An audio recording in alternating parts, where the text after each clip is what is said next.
Good morning everybody. This is the second DVD that we've done, and Martin's behind the camera like he was before. And for those of you who don't know me, my name is, hang on just a minute, hang on. It's Chris Fisher. Okay, so we've got that one out the way. We decided it would be worth doing a DVD on making boxes. And what we'll do, well, the idea is we'll start off with something really simple and then we'll get a bit more technical if you like. But the first thing we must do is talk about safety gear. Very quickly we'll talk about safety gear.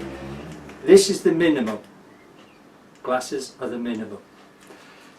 Tell you what I do, if I've got a log that's got, let's say like this one, and it's not nice and round, it's got bits that's going to come flying off, you must wear one of those. It is a must. Yesterday I was doing something similar on one of these pieces here, and the bark was on it, it came off and it hit my glasses. It could quite easily have hit my face, so it really would be best, I think, when you're doing stuff like that where it's got bark on it, use a full face. Glasses for normal work I think are okay. I know someone's going to argue with me and that, so you should always wear a face shield. It's the way I do it. The next one,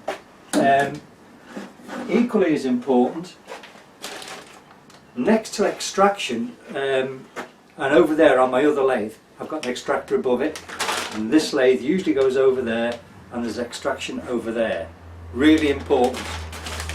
If you haven't got that, what I use, just take those up a minute, is it's called an eclipse. I don't know whether you get that, Martin. It's really, really soft, and it's ideal if you wear glasses, because your glasses do not steam up. 2 filters, replaceable, I think for about £6, if I remember correctly. That actually I bought from a chap who came to the club. He had a mate with him who was selling bits and pieces, and this cost £18. And it is brilliant, believe me. It is essential. You say they don't steam up goggles, because I was fine with the normal plastic safety glasses on and a one of the paper face masks. That's why this is so good. That's much better, is it? That is really soft. So there's no pressure on your nose.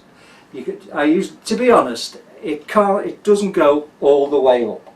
I bring it down just a little so as my glasses can actually sit where they should do. But it works for me. I was so surprised. That is essential, lads and lasses. Absolutely essential.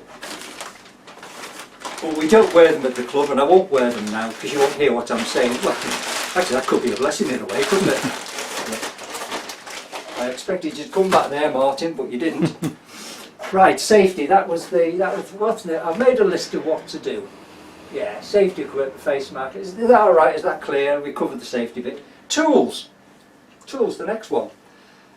You don't use a lot on boxes actually. It's normally a 1/4 inch bowl gouge, and of course you got your scrapers. If I put them there, yeah, is that okay? Bowl gouge, scraper. Don't need that really. Oh, parting off tool, of course. They're essential. And one little tool that I did make that I find is really useful for doing, oh yeah, take that one. See that one? It's got an undercut just under there, and you can't get there with a normal scraper, so I made that. You can buy these tools, but I do prefer to make my own. And what happens is, your tool's right over there, you have metal missing there, so you can get right inside and do the scraping. Yeah? And I've made some bigger ones for when I do bigger bowls, bigger boxes that have got an undercut. But that is just beginning to wear down, if you can see there. So really I need to either come right back here and start all over again, or find another piece of metal, but I think that's probably what I'll do. Great, absolutely great tool. And I think the angle on most of my scrapers is round about 70 degrees. It's immaterial, it can be 90 degrees, it doesn't matter, it's what suits you. No hard and fast rules here, no matter what anybody tells you. I think that's probably about it for tools. Obviously if you're doing a bigger box, you'll want to use a bigger gouge. The 3/8, isn't it? Yeah. Well, whatever, something like that. Let's have a look at what you can do making boxes. These have been done quite a while. Now that is a natural edged beech box with an ebonised sycamore top. Now if you look on the inside, it is just a very simple lip that the lid sits on. Okay, but what I decided to do with this one in particular, and I think the black goes great. Black goes with most stuff. Goes great with most stuff. This one I decided, and I don't normally, I would hollow out the inside and I would do some decoration on it. So what I did is I used my pyrography tool to do a little design. So it's a nice little surprise that's on the inside. So that's that. And also the thing about this one, if you notice, it fits inside. It doesn't sit on anything on the top. It fits inside. So it's sort of hidden, which is smashing. There's another one. Same thing again. Get rid of that. Nice lip inside. Natural edge. On reflection, and reflection is a fantastic thing. When you look at these, after you've done them for a while, you think, that finial could have been a bit longer, could have been a bit shorter. The box could have actually gone in a little bit more. So give a bit of thought to your box shape. It's often difficult with most things when you're deciding shape because you're looking at it like that, and ideally you want to be looking at it like that. Do you understand? Do you understand what I mean? So just give it some thought. Another one. This one's slightly different. This one, as opposed to this one, this lid sits on top. And all it is literally hollowed out. It's got a flat there that the lid sits on, and that is really all there is to it. That lid goes to the width of that flat, so that when you look at it, it follows upward. And there is a slight, I don't know whether you can notice, just on that lid there, it's cut that way. It's not straight, there's a slight undercut. And what I decided to do with this finial was again ebonize it, but I've put gold gilt, rubbed gold gilt into the grain, and it gives quite a nice effect. Didn't work too well up there, I have to admit. I think maybe when I did it, because what you do is when, like with this is ash, it only works on ash and oak grains like that. When you've sanded it to 400, 600, you then get a bronze brush and you raise all the grain. I don't think I raised the grain enough up there, but nevertheless there it is, that's how it is. Maybe with this one I could have gone in a bit more at the bottom, but there you go, you learn from experience. This one we can pick apart. I really quite like this one. The unfortunate thing is, looking at it now, finial's too small. It's too small that way. It should have been, I think, a bit wider there and possibly a bit longer. It's all subjective, this. It's what you like. Excuse me, I think I'm going to sneeze. No, I'm not. So if you see what I mean, it really is, if we put it by the side of the lid, it's just a tad bigger. And maybe it should, we think about the thirds and 2/3 as a starting place, then you decide. On the inside of this one, I ebonized this one and I did some texture on the inside, just to make it a bit different. Okay, so there's loads of things you can do. I was just saying to Martin, I very rarely do boxes that have got knobs on or anything like that. I really quite like doing finials. This was another one. This was done ages ago. Again, well, it's a spalted beach box, and there's just a little lip on the inside that sits on. That is the original wood. There's a little design inside, and this finial was done all in one. And as you can see there's a recess, and that is actually how I held it on there. There are other methods of doing this that we will go into, of holding lids and holding finials. So that's that one. Is it all making sense so far? Yeah, jolly good. Woods. There's loads of wood you can use. There aren't any bad ones really. Nice piece of spalted beech there. That's going to be turned into a box. Bit of laburnum. Not a problem. The problem does arise. Oh yeah. London plane. What's the other name for that? London plane. Can't remember. That's going to be smashing that. And plain old sycamore. I do like sycamore.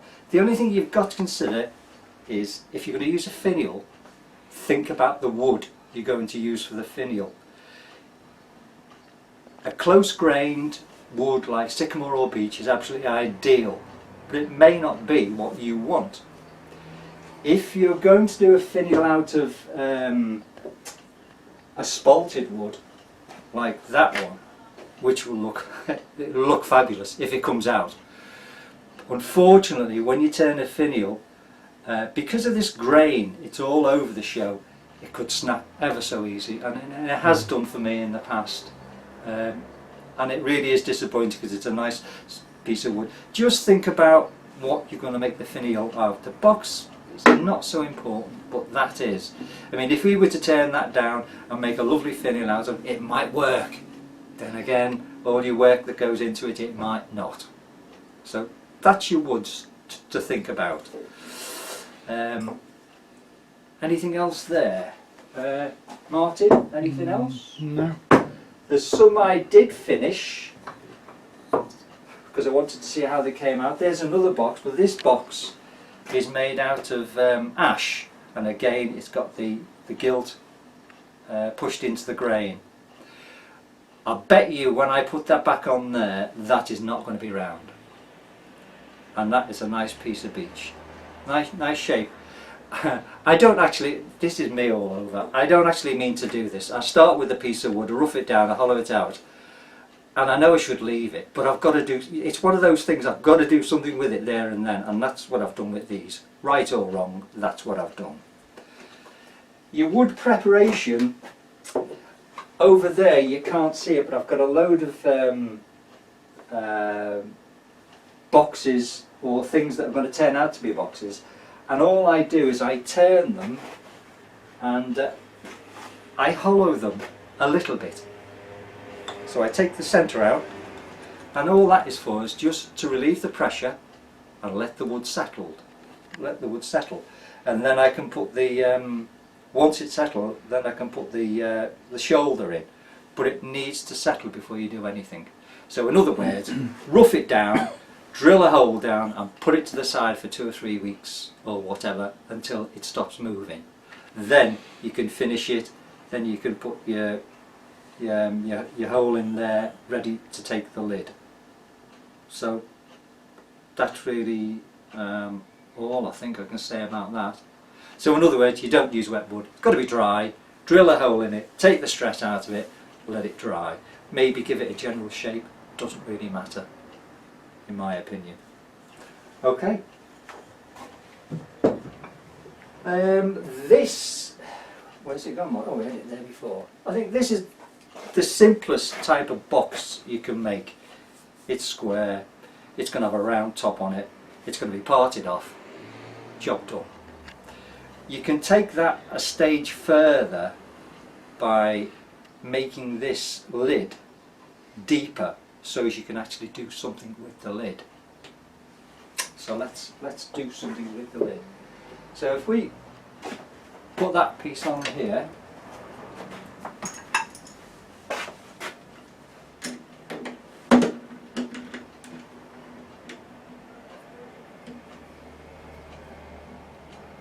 like so, it's okay. Oh, we are. No, we're not on. Yes, we are on. Yes, Martin. We're all go.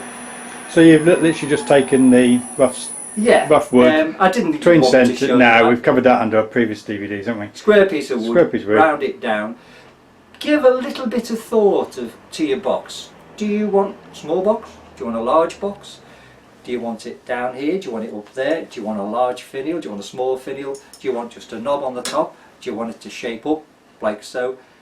You've got to make some sort of decision beforehand. Unlike me, that puts it on and we just go with the flow. Do we need to put a spigot on there, I'm wondering? We can put a spigot on there, and that way we can hollow the inside out, if you want to hollow the inside of the lid out, and then you can forget it. Just let's do it. Let's do it. When you bring your tail stuck up to your wood, don't jam it in, tighten it and do that. What I would do, oh look at that, bring it up just before it touches the wood, lock it off and then wind it in. Because the chances are if you jam it up it's not actually going to be centre. So you're going to get a bit of a rattle when you start off. So let's see. Speed, go as fast as you can. As fast as you're happy with a sharp tool. We'll say that once more, as fast as you can with a sharp tool. So that's not square. So what are we going to do with this one? I don't know what we'll do with it.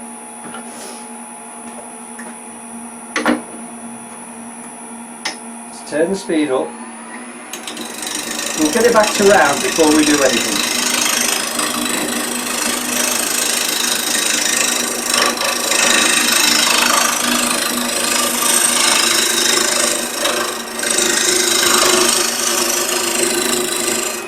You didn't tell me, Martin.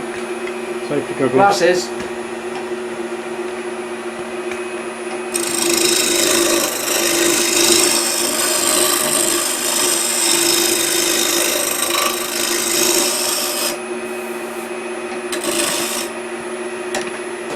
Just turn it over. Pick up the cut.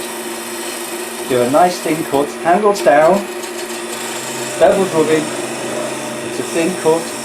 I'm losing the cut because I'm too far down, so if I lift the handle I can pick the cut again. Drop the handle for a thin cut.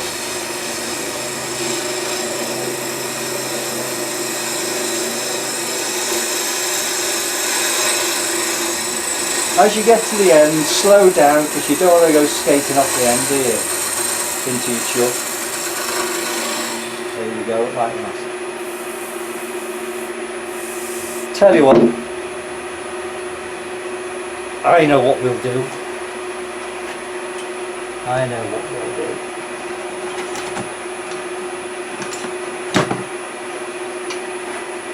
What length have we got? We've got slightly over 4 inches. So if we do, think about your thirds, 2/3. Small bottom, nothing personal. Or a large bottom. Yeah, well no, we won't go there, we'll let that one go I think. So we'll mark it off, it's 4 inches, we'll do, yeah, we'll do 2.5. So there's 2.5. do we want to hollow the inside, or we're quite happy to leave the? We're going to do hollow the inside. Okay, so therefore, if we hollow the inside, we need to put a spigot on this so as we can reverse it and hollow the inside.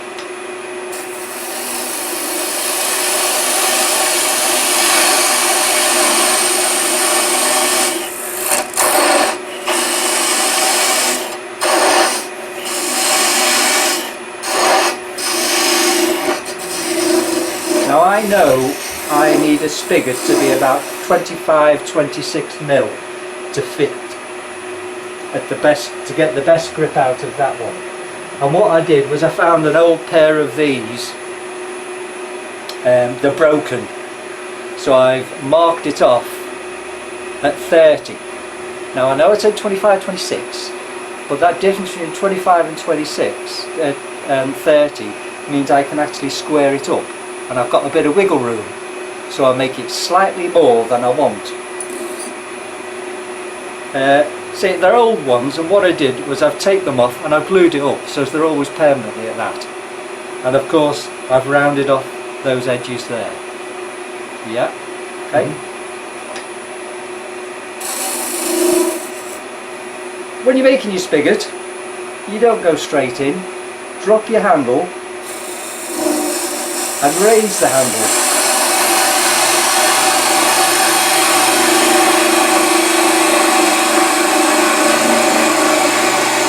Okay.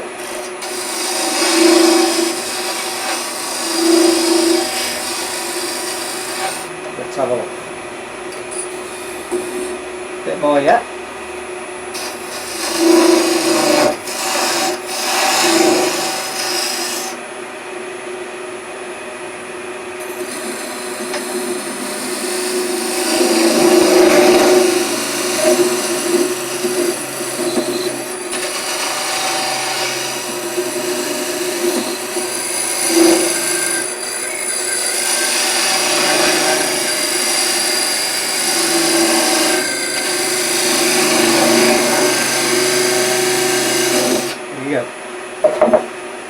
Just square that off, make sure it's absolutely square with the face there, so that sits onto your chuck there.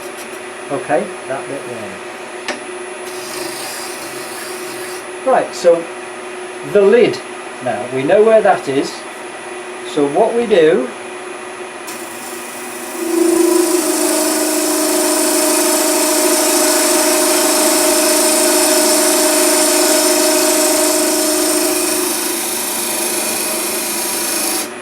that is where the lid is going to go into the base. If you make this a tad bigger,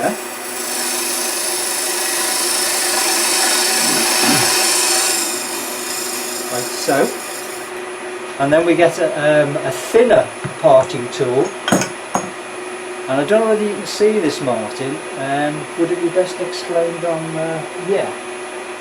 Okay, so that is what we've, let's turn it. That's what we've got at the moment. Full spigot there. And I've just gone to the left of the bottom of the mark, just there, can you see it? And I've gone in.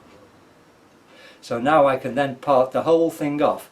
And that mark I've left down there is exactly the same width as that.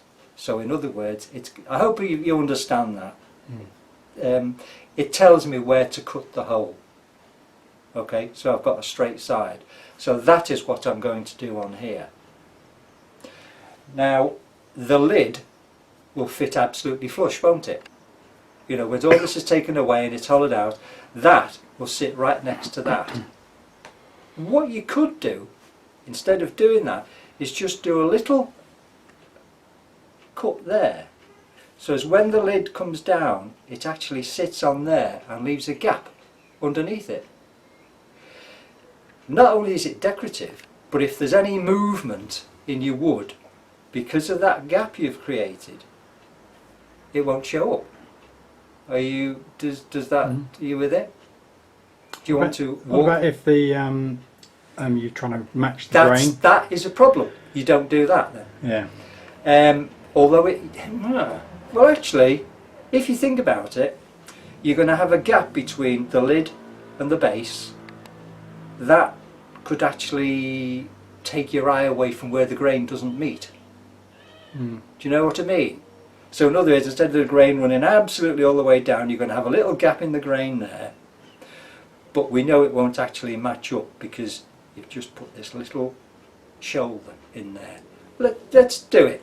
Should we do it and just see?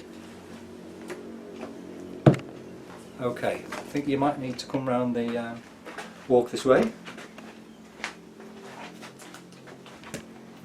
Excellent. Right. Get positioned.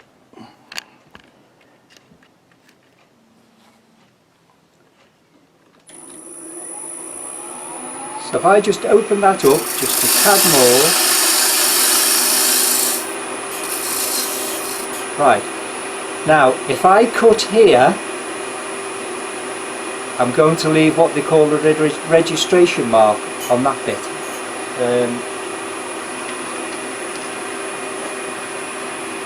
If I cut there, I will be leaving that bit behind on there.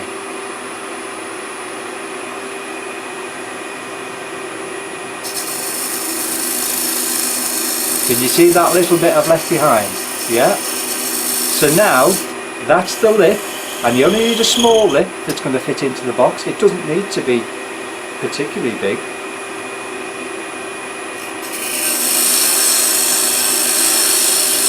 So now, I can part off. However, at this stage, what you can do is a bit of shaping. With it all being in one piece, you can decide what you're going to do with it. So take a bowl gouge, and what we'll do is we'll round off the bottom of it.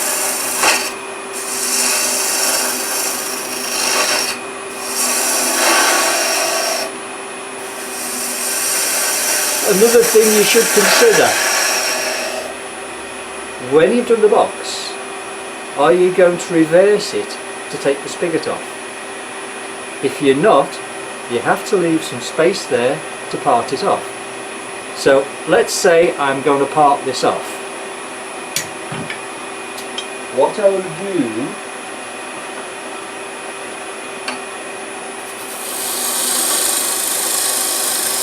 is I'm going that way, I'm cutting that way.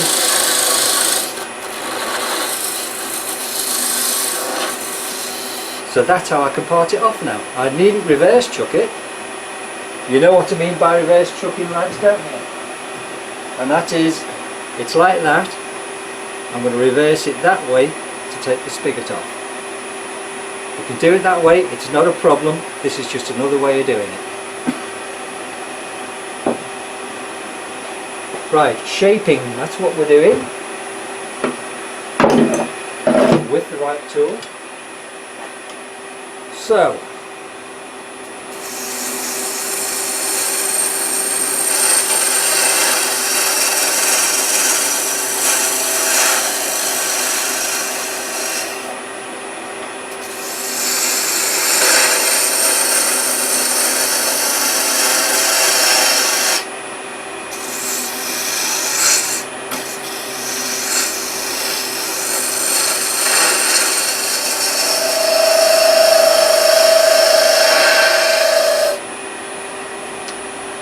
again, thinking about shape, thirds, 2/3, think about your thirds and 2/3 here. Does this bit want to be straight? Do you want to put a slight angle on it, which I think we will do from there down.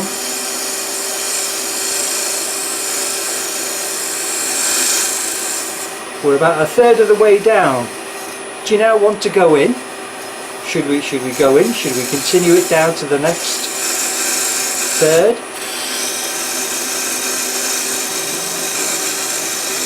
Which is round about there, and now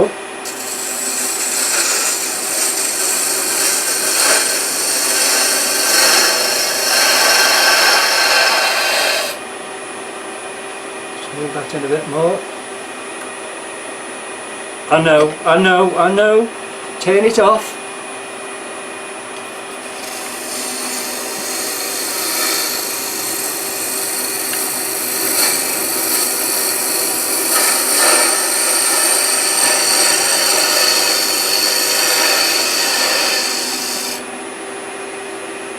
turn it over now, do a shearing cut and just do a bit more shaping. Oh yeah, yeah, actually, you see, no, I didn't mean to do that, but if you look, that's coming down then and it goes in. If I just try and smarten that up a little bit.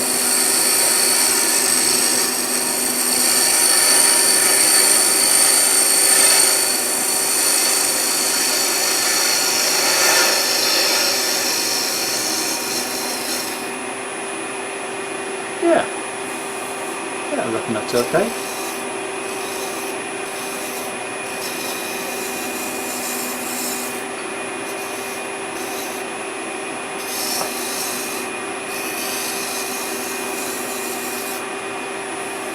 Yeah, well, actually,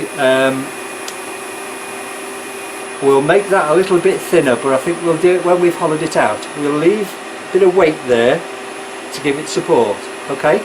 But this is going to go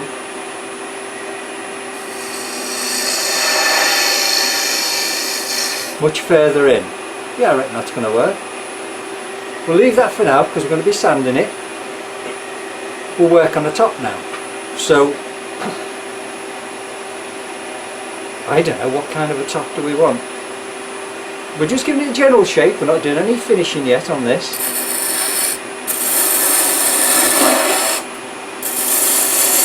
Notice how the handle is right down.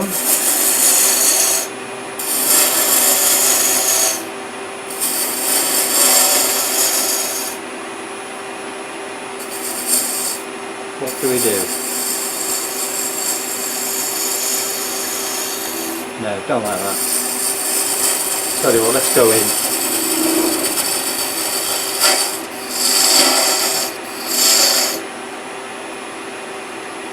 Oh, I know.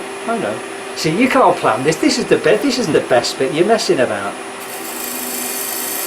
I go right in. Have you noticed also? This is right into my body. The tool is right in, and as I'm moving, the whole body's moving. I'm not doing that. The whole body's moving. Oh yes, I'm liking that.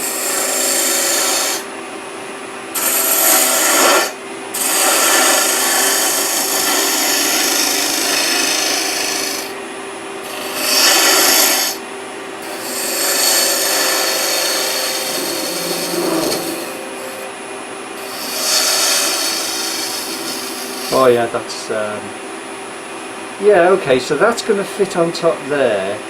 So if what we could do is take the actual cut from that bit there and then go in, leaving a little. Do we like that? What do you think, Martin? Do we leave that little lip that's going to sit on there? Yeah, I think so. Yeah, we'll leave that little lip. I'll just round that off a bit more. Then we'll go in. Oh, look at them streams. That's what you're looking for. The tool is actually leaving a nice shine behind it.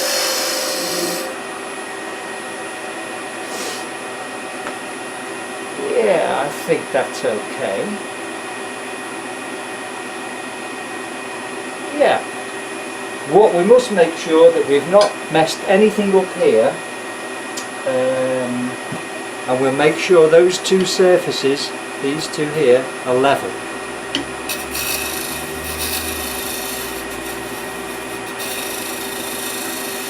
Right.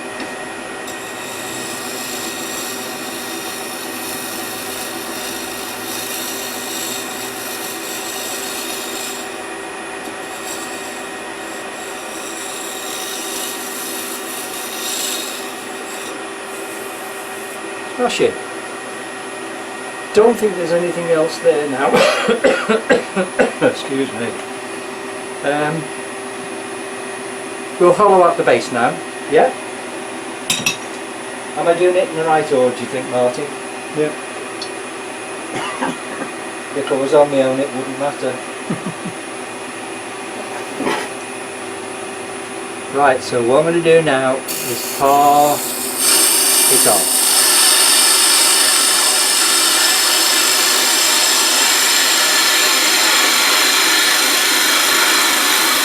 Two choices here. One, you can hold that and part it off, or you can get a saw and part it off, whichever you're happiest with. If I just pull that out of the way, good idea to drop your speed down. We're not looking for a great finish on the inside, are we there? We're just taking the spigot off.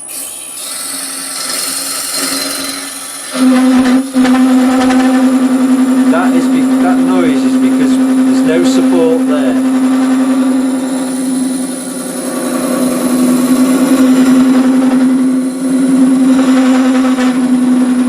Could actually go a tad faster.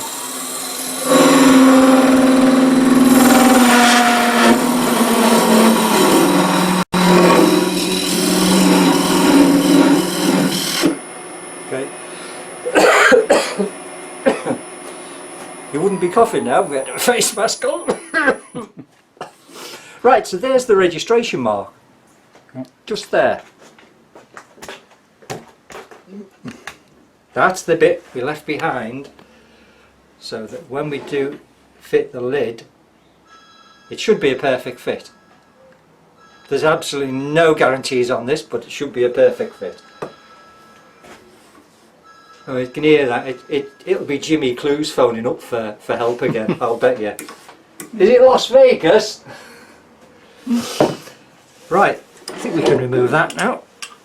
And what we'll do is we'll hollow out the inside of this. Two methods for doing this. We better show both, hadn't we? We better show both. So what we're going to do is we're going to put that one back on again. That should come out on its own, which it does. We can either use a spindle gouge to drill down the centre and hollow it out. If you're not happy with that, put a sawtooth cutter or 4s and a bit.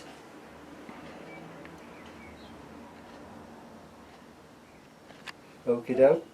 If I'm moving too quick or anything, Martin, just say so. Okay, so now we can drill it out. However, don't go all the way down. I personally would probably go down to about here. That way I can finish off with a scraper, and if I should cock anything up down here, I've got a bit of room to play with. When you're drilling, don't start with it touching. It's a bit like pulling the tailstock up like we did before and tightening it up. Turn your speed down, probably 400, 500, somewhere around there.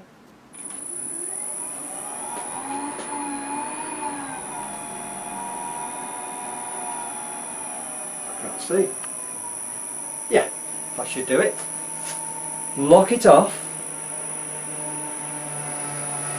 I always support that and then just wind it in.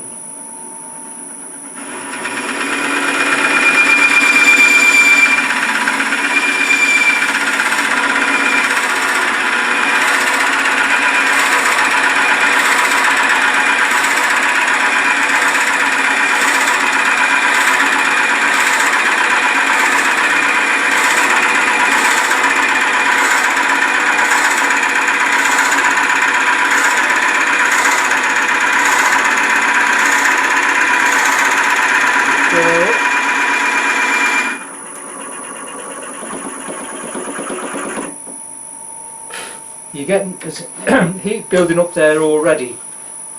What's a good idea, if you get some squeaking, just get some wax and just rub it on the outside of the 4s and a bit.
Yeah, actually we can go just a little bit more.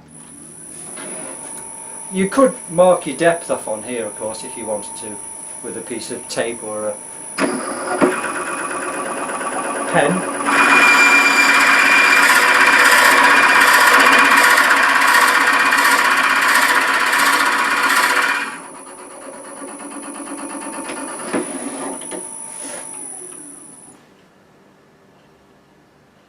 Yeah, that'll do it.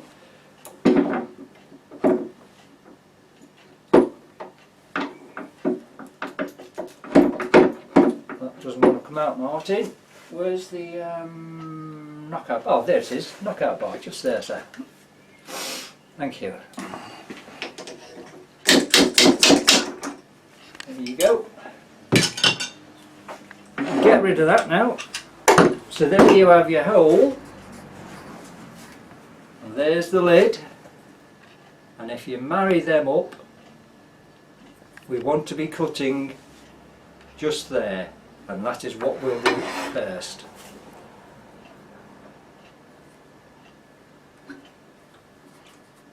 Just drop that a little bit. Parting tool, thin one. You picked it up, Martin. You can talk to me, Martin, while I'm doing this. You know that, don't you? Where's it gone? Oh yeah. Ah, there. Yeah, I like that one. Okay. I don't like hearing myself on the tape. Oh, don't be daft.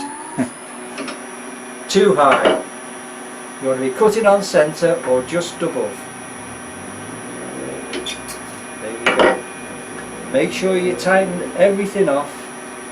You're going at a reasonably fast speed. Sneak up on that registration mark. Don't go straight to it. Yeah? Are we okay there? Yeah. Yeah, okay.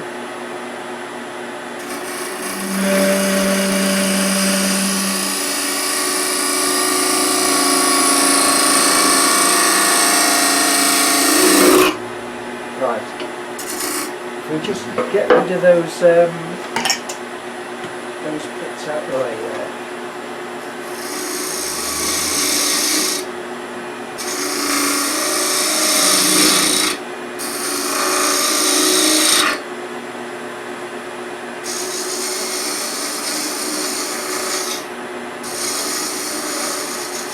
I'm just getting that out of the way so the lid goes inside. Right, so how far on?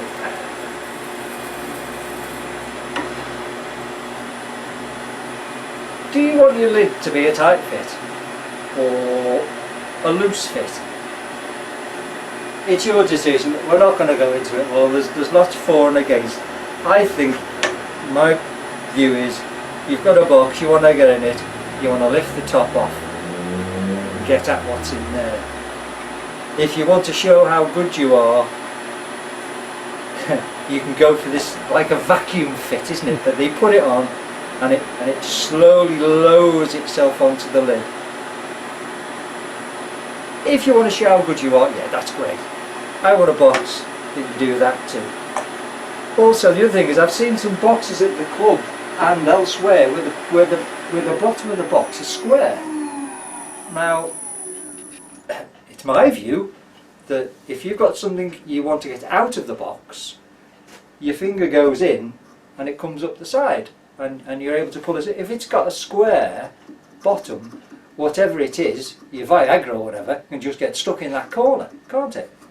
So, but it's your decision, isn't it? It's up to you. So we're going to sneak up on this. We're going in straight. That.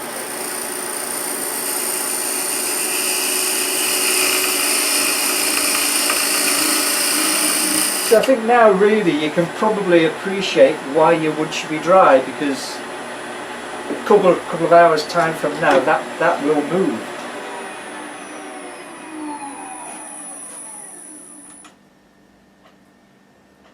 Oh, that is oh, that's if you want to come round, Martin, that's it. That is a real tight fit.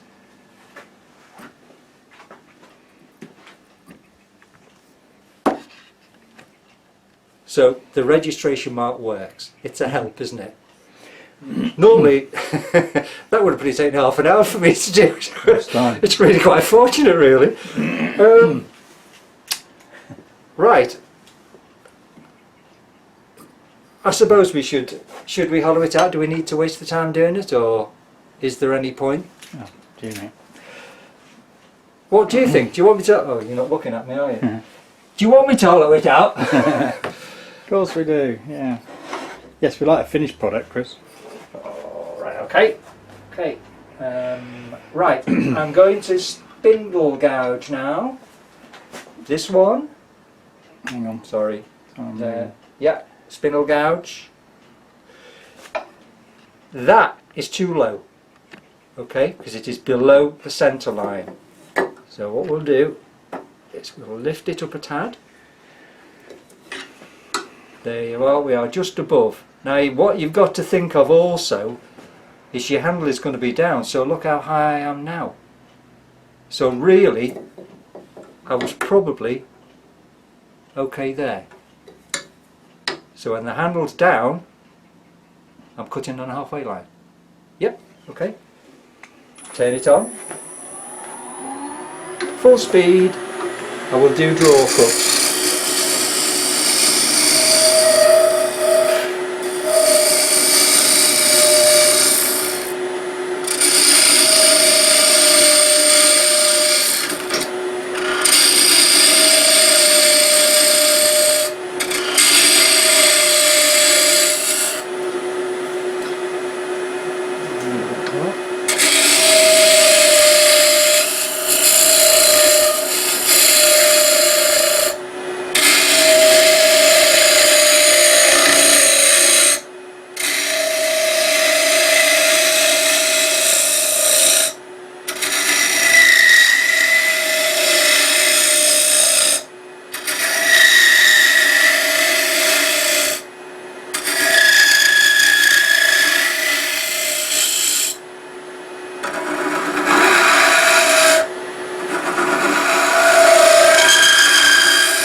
Let's have a look.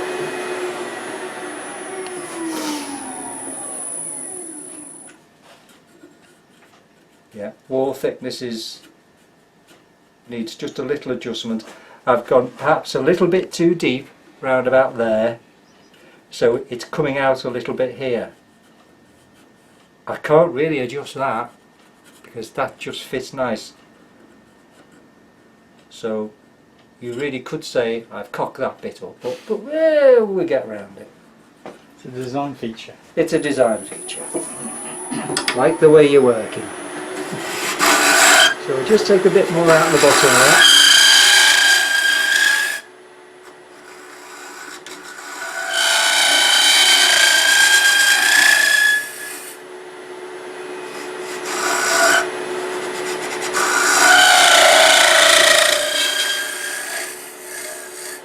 I'm sort of in favour of leaving the bottoms of things slightly thicker than the top, just to give it a bit more weight.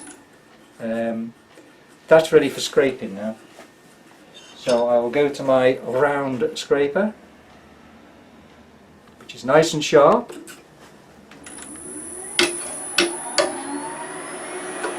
That is slightly below centre. And normally, when I use a scraper, the handle is slightly raised.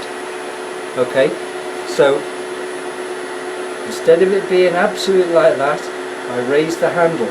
That way, it cuts right on the edge. If it's flat, it wouldn't.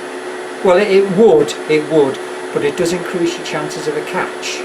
Now, I know a lot of turners do use them flat. There's absolutely nothing wrong with it. I prefer to I prefer to use mine at an angle, like a shear scrape. So you go in, and you see the angle of it.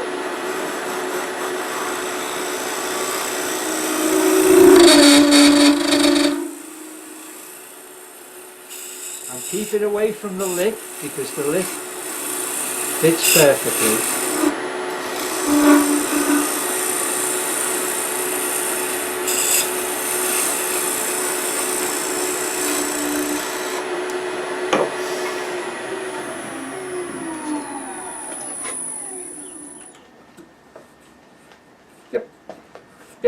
okay.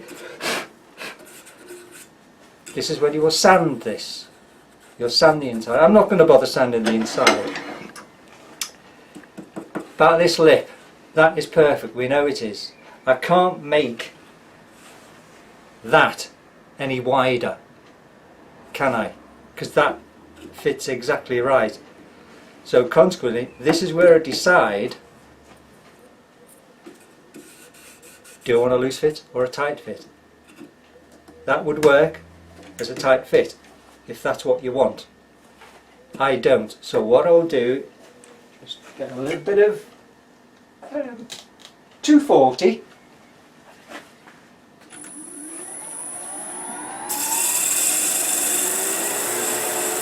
Sort that edge out, and then just gently sand that.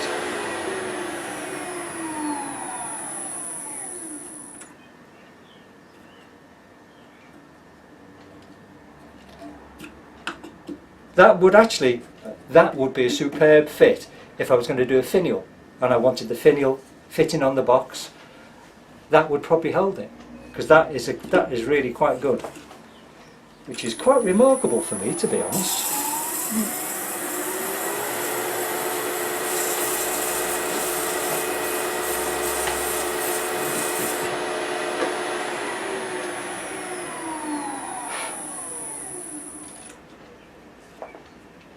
we are. Now that's still reasonably tight, but don't forget we've still got to clean this up with a bit of sandpaper, so that'll take a bit more off, won't it? Yeah, we're going to be taking a bit more off there. We'll be sanding just gently that. So if we leave it at that, when I put the lid on, we can take a bit more off there. Okay, so oh yeah, I guess we better finish the outside of this, haven't we? We've hollowed it out now, we've done a little bit of sanding. This is where you completely finish the inside, so as it's smashing, so as it's lovely. We need to finish off the final shape here. We know the fit's okay, so we can finish the final shape. You can put your sanding seal on, whatever it is, we can part it off. So let's get the final shape on first. And I think what I'll do is use the spindle gouge for this, the finishing off bit down the bottom. I'll get this right one day. Oh, just let me check. Always check, don't guess. Yeah, we've got plenty there. Full whack, full speed. Get your bevel rubbing. Oh, you can't see from there, never mind.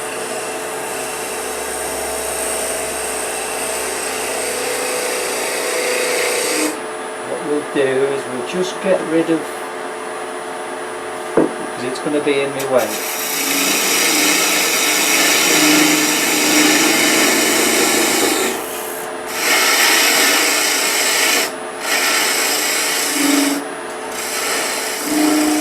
So that's where we're going to part it off.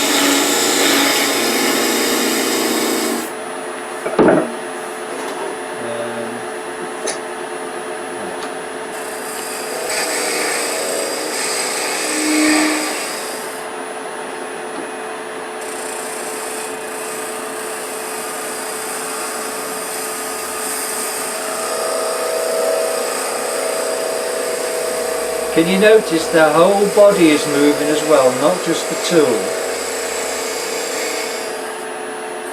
Don't like that there, so we'll just take that edge off.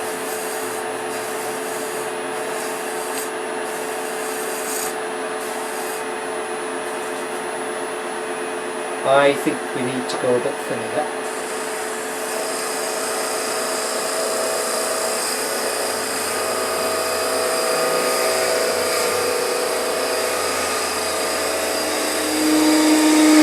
We could have it come down and go straight, just straight about there,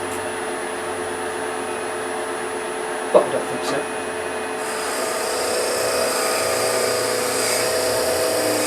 We'll go a little bit deeper.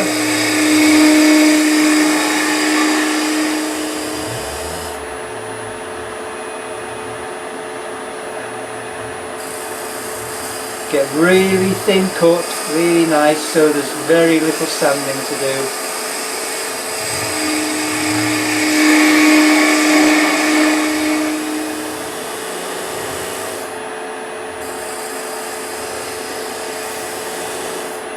No, I don't like that. And again.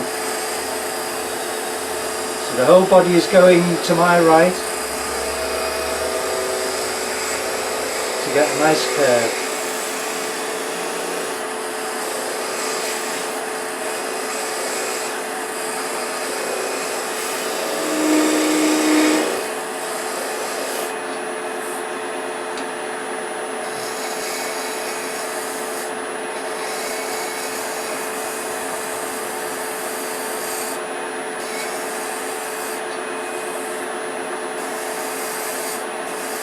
I don't know if you can see it, there's too much of a shoulder there.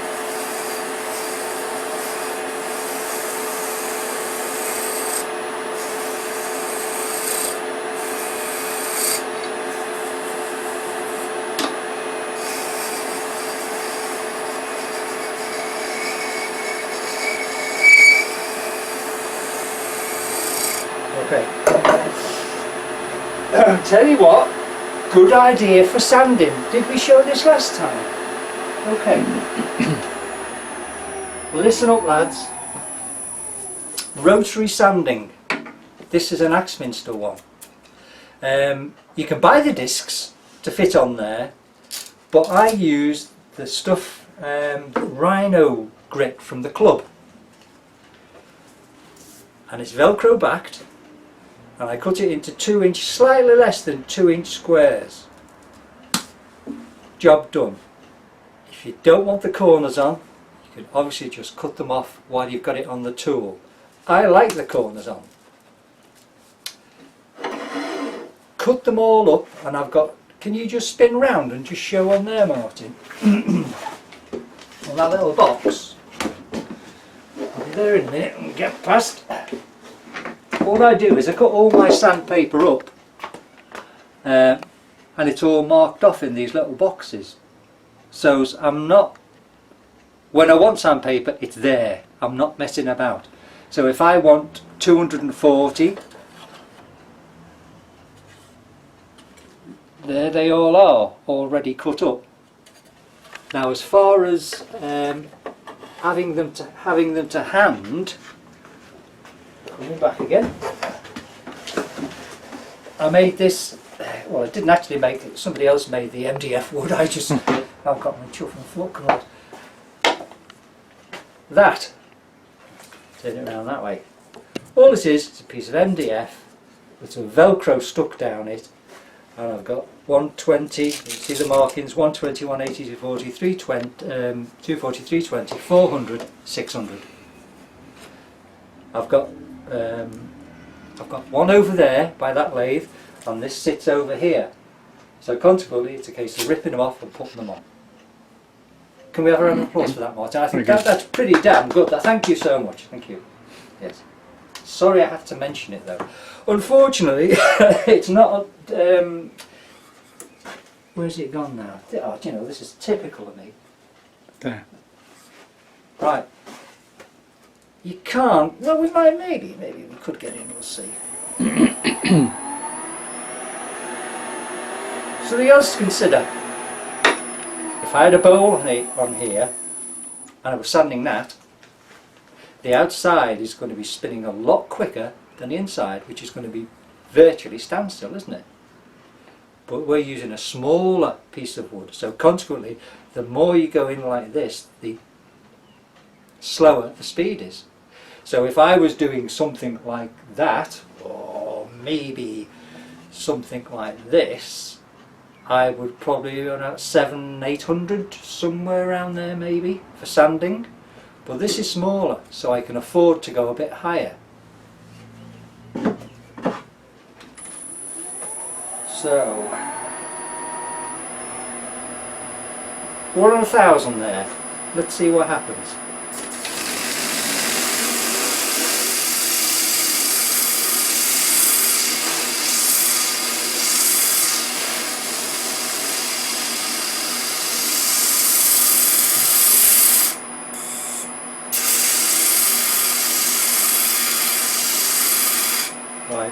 I can't get in there. This is 120, by the way.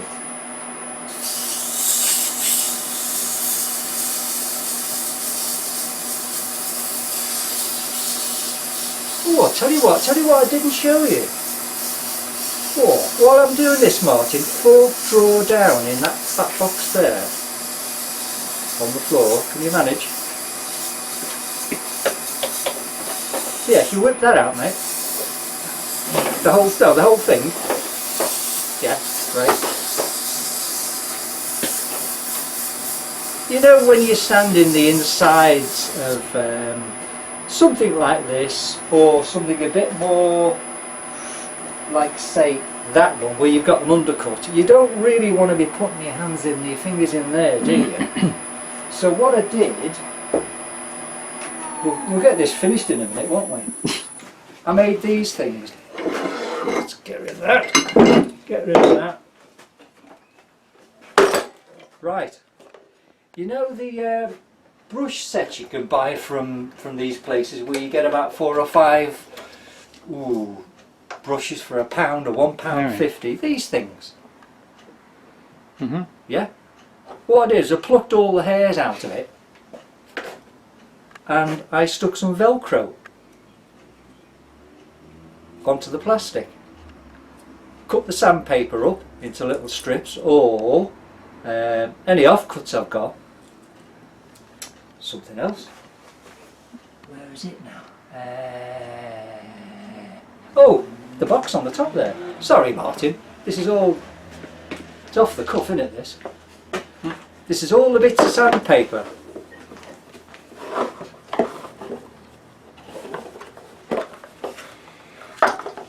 There, and they're all in order, 180, 120, da-da-da-da-da-da. And they're all little bits and pieces I'd left over. So I just dump them in there and cut off what I want for these. So this is ideal for doing the insides of things. Yeah? Then you can turn it over so your fingers aren't in the way. I also did another one, same one, but I padded it more. So I put the Velcro around, then more Velcro around, or did I? No, I didn't. This one I wrapped the Velcro around that way, and then another piece over the top. So it's a bit more, it's softer, bit soft, bit spongy, good word. And you can go right through your grades without danger of catching your fingers. And obviously when you're doing something like that one, you can be over here and getting right under that lid. Touchy G, don't you think? Fantastic. Absolute genius. Yeah, sell them. Sell them. Again, it's another brush that I wrapped a load of sponge round and then put Velcro on it, and that is for the bottoms, because that actually can leave a mark. But if you've got a, dare I say, a tight bottom, that's great. Like so. What else is there?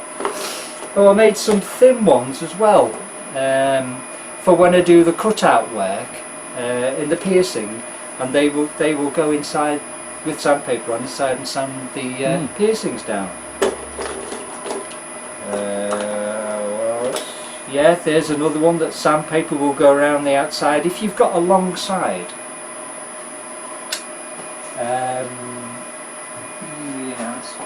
Yeah, if you've got a long side like that one, your sandpaper can go up and down like that. It must have been a day I didn't have much to do, I think. I reckon. Get that out of the way. So, mate, what were we doing? We were sanding, weren't we? Yeah, we were sanding. Right.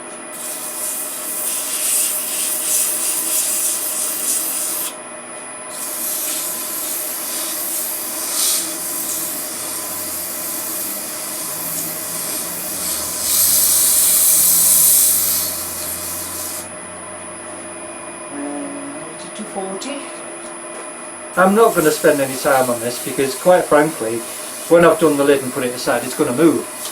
So this is really just to show you. this might just probably end up in the bin afterwards because it will have moved that much, and we haven't left an awful lot of room here to do much with it anyway. Should we need to should we want to return it?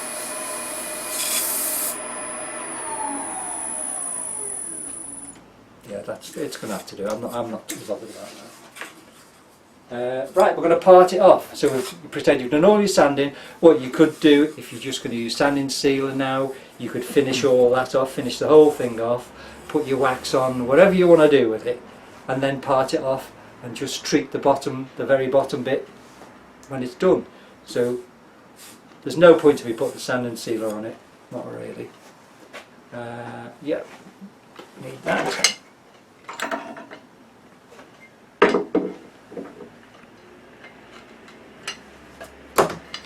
In a minute.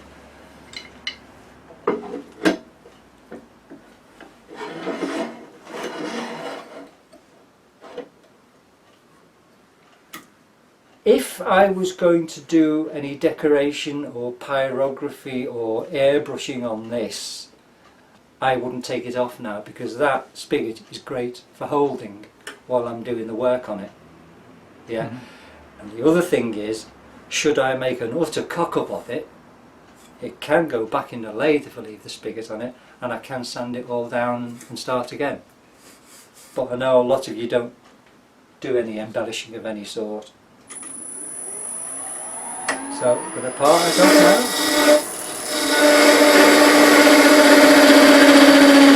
This is going to be slightly concave as well, so the box sits on the edges.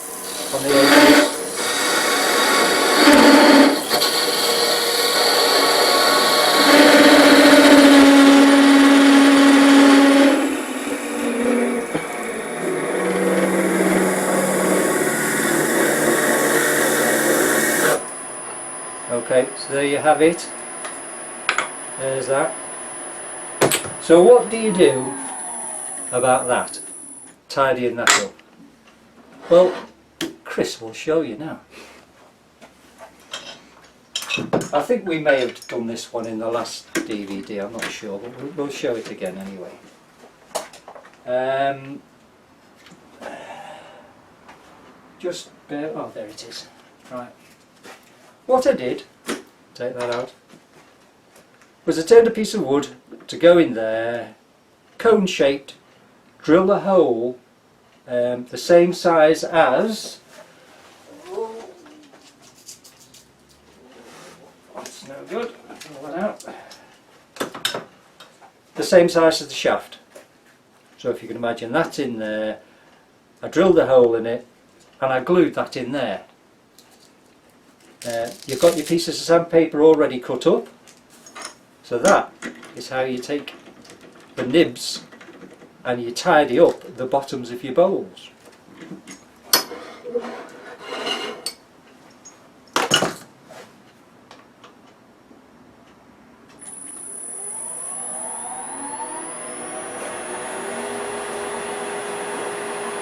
I'm sure you'll probably make one of these. Do not do that. Because what's going to happen is, as soon as you go on there, that's going to make a ring probably right across and you're going to lose your crisp edge. This is only a really small bottom, so you have to be careful. So what I would do is to get rid of the nib, put it on absolutely straight, or as straight as you can get it. So the nib is wearing down. Now don't forget, we've cut that slightly concave, haven't we? Yes, Chris, we've cut it slightly concave. Now, if you just go, like I said, not like that. I can explain it. It's not straight, it's just a little off straight. And you just gently move it backwards and forwards. And when you move it backwards and forwards, keep turning it round. So that you're not working in one place all the time.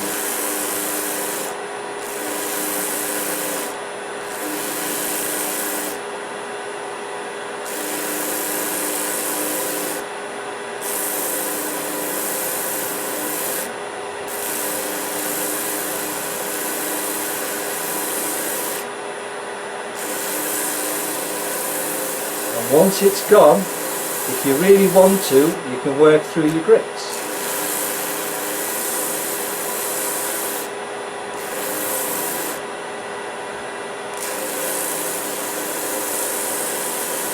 Try your best to avoid touching the outside, because when you parted it off, it sits lovely. If your sanding catches the side of it, it won't sit absolutely straight. You know, that finish on there is disgusting, but there you go, it's gone. You've still got the little mark in the middle, but that's the principle of it. You know what to do now. That is a great idea. It's nice and easy. You'll have finished the rest of it beforehand before you parted it off. So really it's just a case of putting your moniker on the bottom, bit of sanding sealer, and then wax it if you want to. So there's your base. Have the base finished, and there's the top. That's really quite nice. So we need to do the inside. We said we'd hollow the inside out or put a little feature on it or something. When we do, hang on, that does give me a problem, doesn't it? No, it doesn't. We're going to have to make a little recess there, so when we've hollowed it out, that's going to sit on there, and then we can shape the top. Okay?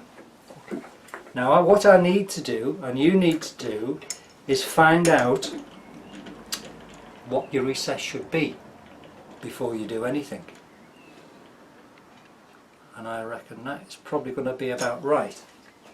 So the recess, we're looking for the verniers, which are probably under the shavings. Is that over here? Do you know, it's, honest to God, it's like this all the time with me, do you know? Honestly, it's terrible. Really disorganised. Right, so we're doing a recess. So we're not doing a spigot, so we measure the outside of your chuck.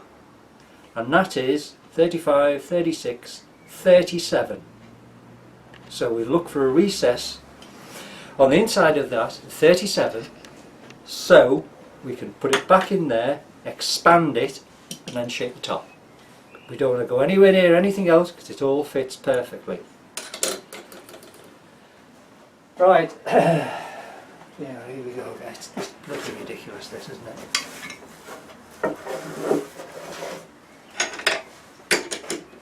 Right, if we put that on there,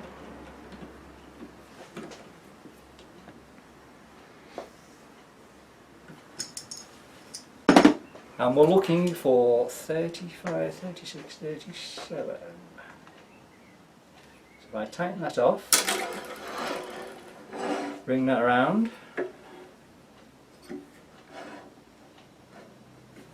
Now I'll tell you anyway, but you probably know, when you're marking things off like this, you don't use the 2 points, it's just the left hand points turn, the left hand point touches, and you try to marry that up with the right one.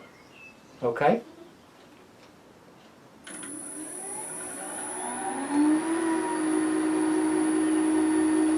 So I'm leaning that on there.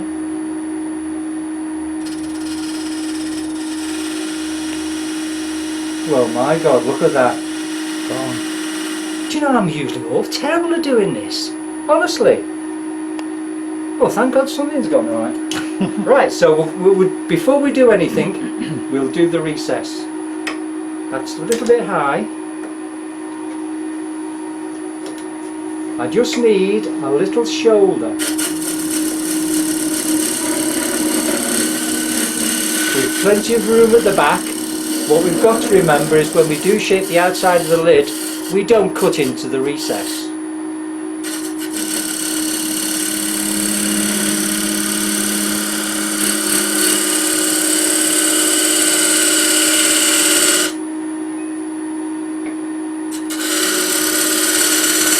Yeah, that'll do it. So if we just take away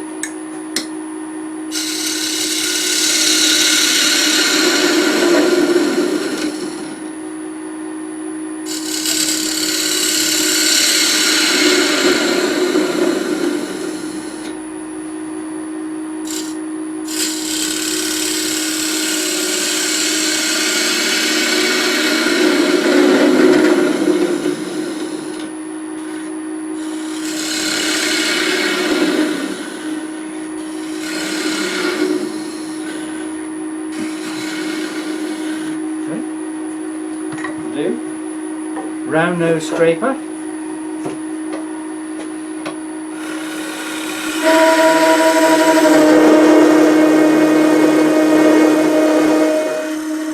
Just to see if you're paying attention, why is it making that noise? Come on! Don't know. It's because it's got no support. If the support was up, it would be fine. So you're not doing anything wrong. It's just there's no support.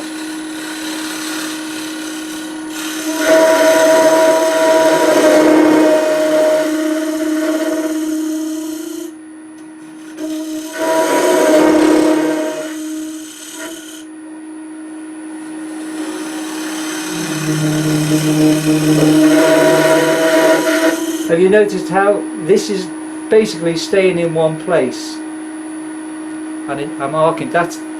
Is it fulcrum? There. Mm-hmm. And you're just moving around like that.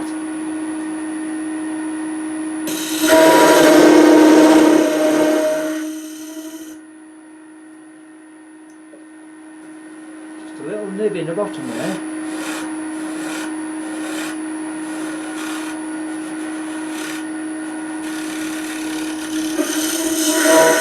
Right, so left a little shoulder in there, okay, and that is, the jaws will sit against that. So what you will do now, and I'm not going to do, is that's all going to be sanded. What I'll do actually is just clean that face up a little bit there with that. No, it won't. No. So that, just to make sure it's nice and tidy, just cleaning up that face.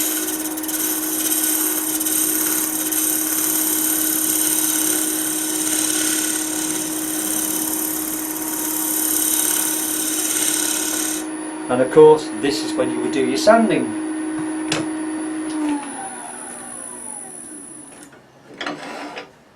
Jaws are going to expand into that once I've turned it round, and then we can do the top.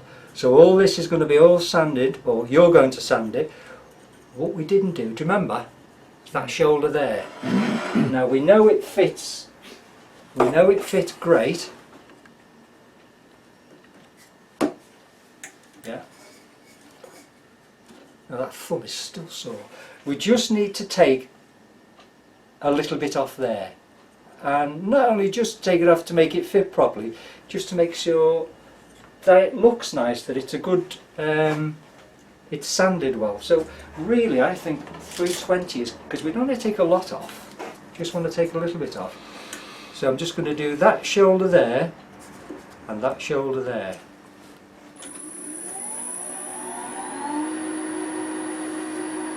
So I folded it, made it thin.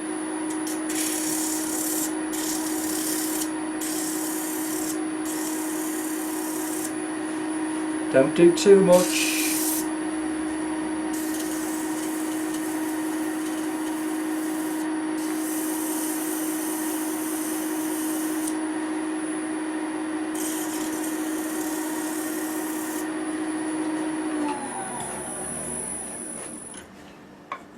There you are. Perfect. Yeah. Now that moves round. I mean, by 3 o'clock this afternoon there'll probably be a bit more movement because the wood isn't dry. Because I haven't prepared the wood by doing that. But yeah, that fits smashing at the moment. That's how I'd want it. Yeah, okay.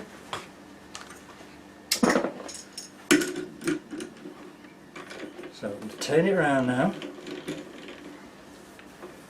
Hoping I haven't. Oh, it fits. Thank you, Lord. So you don't tighten it up, because you will just not only leave marks on the inside of where your recess is, but the chances are you could split the wood. We're not going to be taking enormous chunks out of this, so it doesn't need to be absolutely tight. So now we have to decide on what kind of shape we're going to do for the lid. Are you still with me all the way, Martin? We're all right, good. Are we? Yeah. Okay. We'll just get rid of some of the bulk of this with a bigger bowl gouge. Everything can come away now. We can use the spigot as well within the design if we want to. And at the moment I have no idea where it's going to go.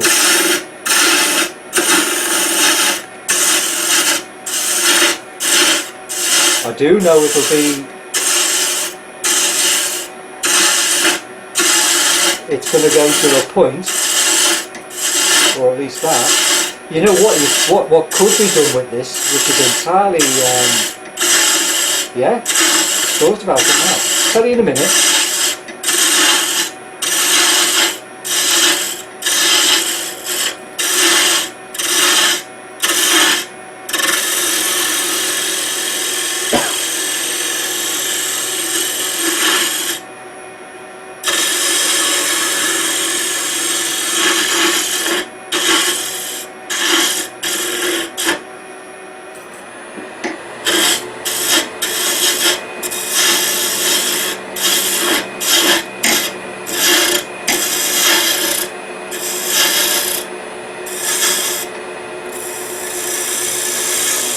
Notice again, the whole body is moving, I'm throwing my weight, so I'm going to get a nice cut. I am not doing that. It's in there. And the weight is going from here, left to right. Oh yeah, that's, yeah. Think about the shape of the box as well, that's important. It must look right.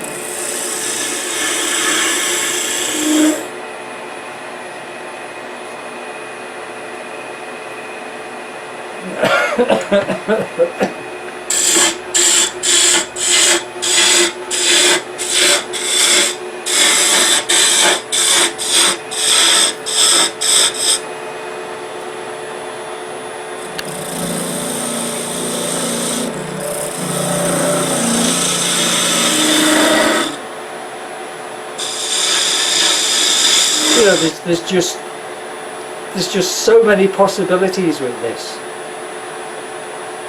I don't know where to go. We could make a nice, we could take that to a point, we could make that nice and rounded and then go right in.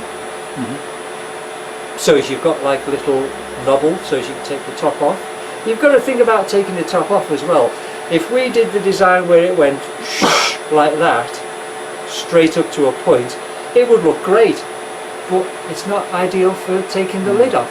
Artistically it would look smashing. It wouldn't be particularly functional though. So what we'll go down to a smaller tool, go down to my, if I can find it, we'll go down to a spindle gouge. That's the bowl gouge. Oh, I'll tell you what, this is the other, we'll be using this after probably when we do another one. Can you see this one? I know the lads, some of the lads already know this. Nearly all my tools are 50 degrees, with the exception of this one is 40 degrees. Is that okay? Can you, that's not clear, is it? No. No. That's, Yeah. just focusing on your, I get it to focus on it. Try putting it on the, you put it directly on. That's not so bad. Yeah.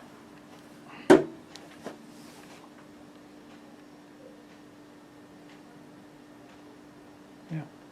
Yeah. So it's at 40 degrees, and if you look there, I've taken the back bevel off. Yeah. So it's 40 degrees, so that can get into really, really tight places, that one. And you get a great cut with it. Not only did you just use the tip, but obviously you could use to the left and the right, and you can do planing cuts with it. It's great for doing beads, because it's the shoulders aren't going to get stuck anywhere, because it's really open. The only thing I need to do is to lift the tool rest, because that is just below centre. And I know I'll be doing that, but I think it's just a little bit too much below. That's okay. Yeah, so now it's on centre, so when I drop the handle I'm working above centre, a couple of mil, yeah. You see, this is what I like. I've really no idea where it's going to go. We've come up with a couple of ideas, haven't we? So we'll just have to see. So I think we need to go to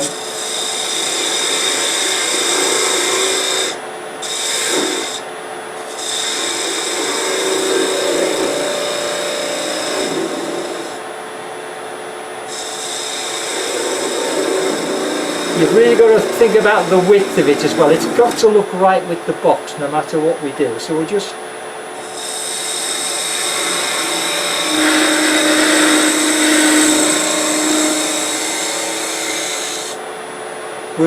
bugger about for a bit and see. Oops. What happened there is, it is my fault. The angle I went in at wasn't right. It jumped.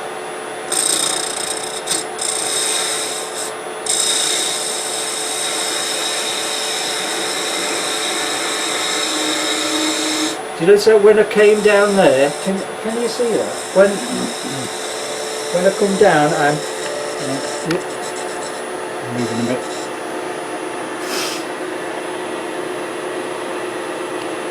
Okay. When I come down there, I twist the tool and go upwards.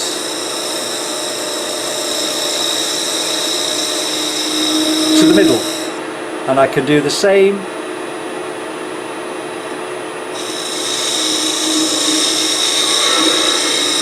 and upwards to the middle, twisting the tool, drop the handle to the middle, go back to the other side. Now what are we going to do with this? This has got to look right where the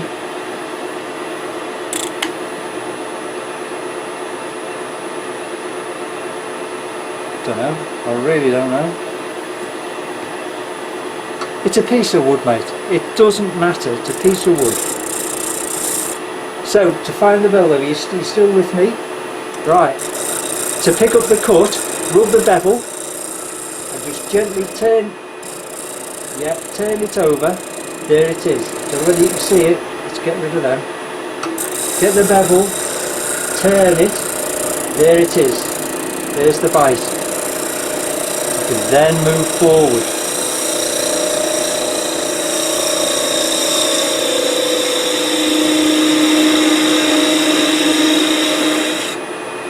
What we could do here, we could do a little, just sort that out there.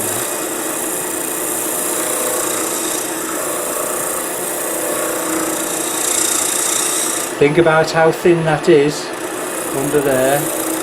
So we just tart that up. What we could do is we can just put a little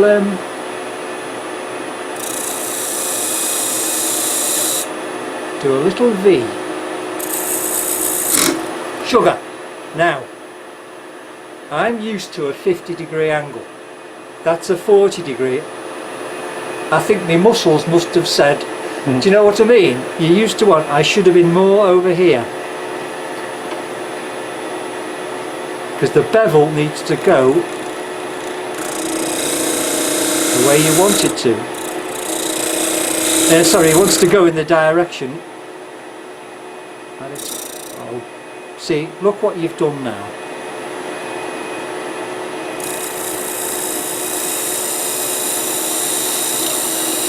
Right, you need to just tart that up there.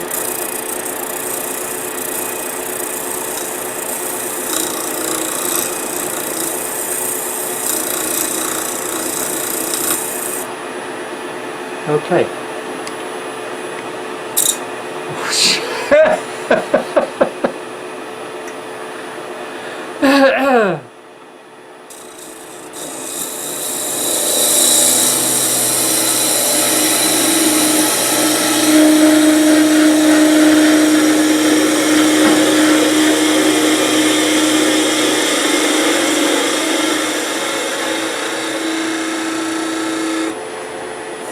Let's see kind of a mess I've made of that.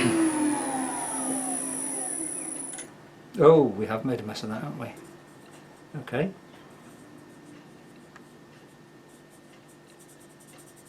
Okay. Not a problem.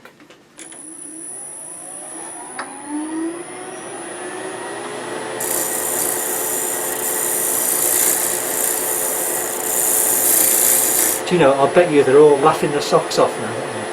I bet you. You sat there on your sofa and in your chair with your feet up on the table, smoking and drinking, and you think, oh look, he's made a cock up of it.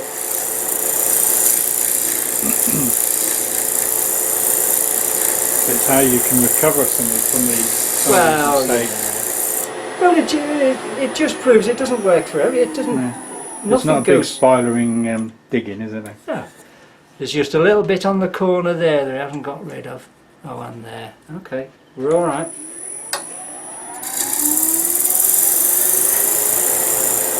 So what I'm doing is I'm doing with that cup there. It's just backwards and forwards, but this top edge is away so as it doesn't catch. And you see it like that. It's not like that. Can you see the very, very fine shavings? It's not dust, it's shavings.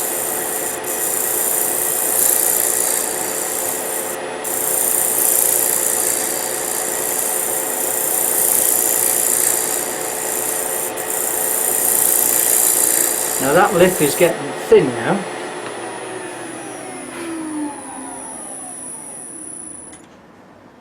Still a little bit more, but what I reckon is... Oh no, we're alright. We've still got a millimetre to work with.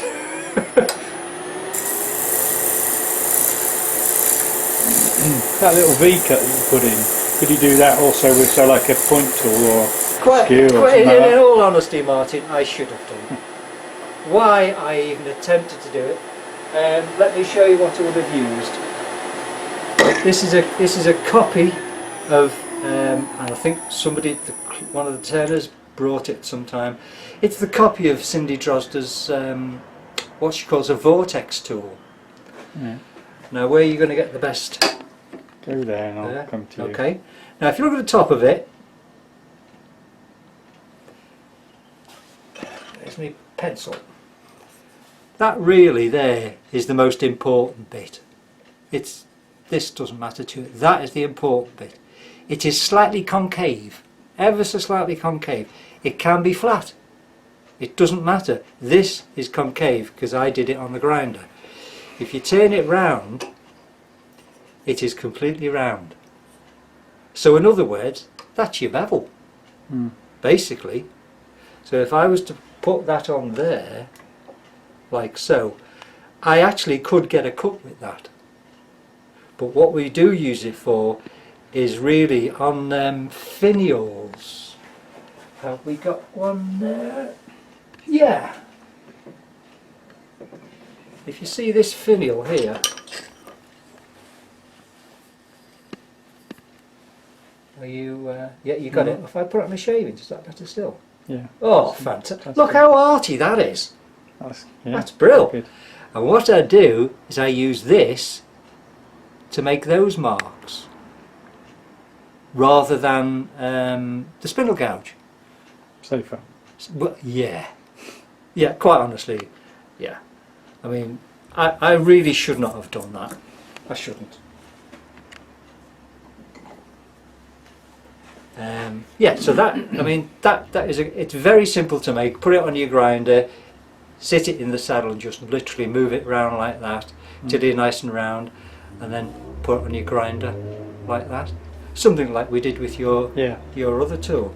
Martin's got a tool here he brought. If you just pass it over, it's an adaptation of what's called a scoochie gouge. Scoochie gouge. Yeah, it's actually, there's your gouge bit. Yep. Yeah, there's your gouge, there's your bevel. But there's no flute. There's no flute. So consequently the shavings aren't going to go along the flute and disappear. They will come straight out of the way. I've done Martin's, that's at 45 degrees, And that one is just, again, like we did with the vortex tool, I put it on the grinder, and it is ever so slightly concave. Just, you can't, yeah, you can. It's ever so slightly, it can be straight, it's immaterial. When you sharpen this tool, all you will do is with your diamond file, you sharpen the top. That's all you do. And a couple of quick passes with that brings your edge back again, because it's not a tool you use often. But this can be used as a gouge. It can be used for doing this. Well, put it on and see. I'll resharpen it again before you go. That's right. See, there's your bevel. If you turn, notice you turn it, there's your cut.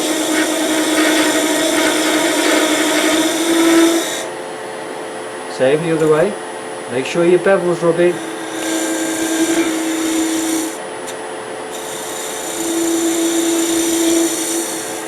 Yeah? So it's got its place. It's never going to replace the gouge, but it is quite safe. Like I said to Martin before when I just did it, you'll not get a catch with that. You'll have a go. So he did have a go and he got a catch. So basically what I'm saying is ignore everything I say. Just have a go at making that vortex tool. It's pretty good. It is a copy. I claim no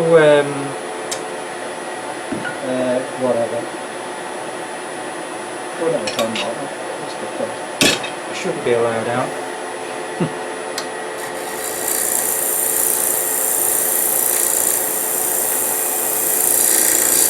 So to go back to what you were saying, Mark, yes, I could have done it with a 3-point tool or that vortex tool, or had I been half competent I would have done it properly with that.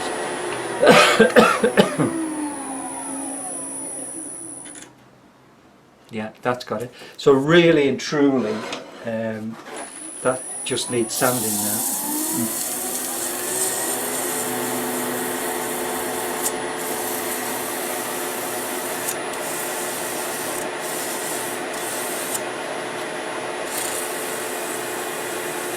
And that will do it. So what we'll do, we'll use the tool, the vortex tool, which has got a small handle. Over to the right. I know, talk about wood for trees. So, and you use it like that. Okay, not like that, like that. So move in, don't press hard, you just need to touch it. Handle down. Not like that, because it could grab and take you that way. Handle down and just gently. See the shavings? It's cutting.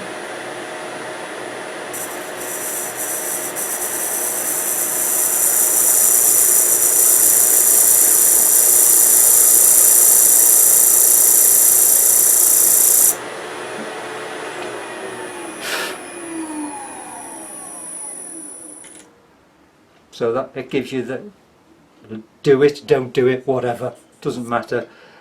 Is one enough, or should you do two? They always say you should do odd numbers, either 1, 3, 5. Right. Excuse me. Okay, we're going to pick up the cut, rub your bevel, turn it. There they are. There's the shavings.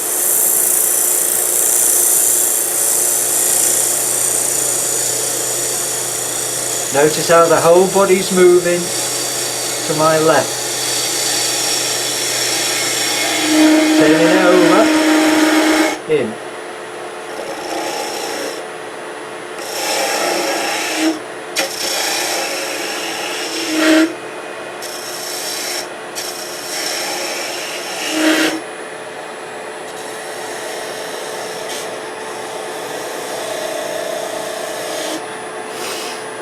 You know, I've no bloody idea what I'm doing here.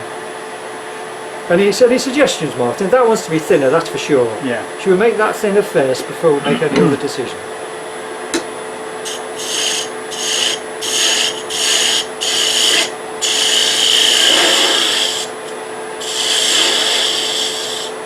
Do we leave... It's almost like if it was like slightly smaller diameter. Yeah. Where so you've done that and then literally almost like rounding it straight over. You got that nice undercut. You've got to think of the width of that.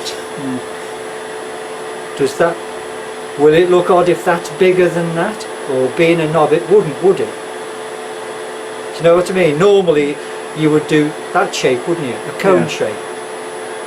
But in this case, if we just, is this okay here, this bit, do you reckon? Yeah. Yeah? If I just, nice thin cut, tidy that up. Yeah. Should we,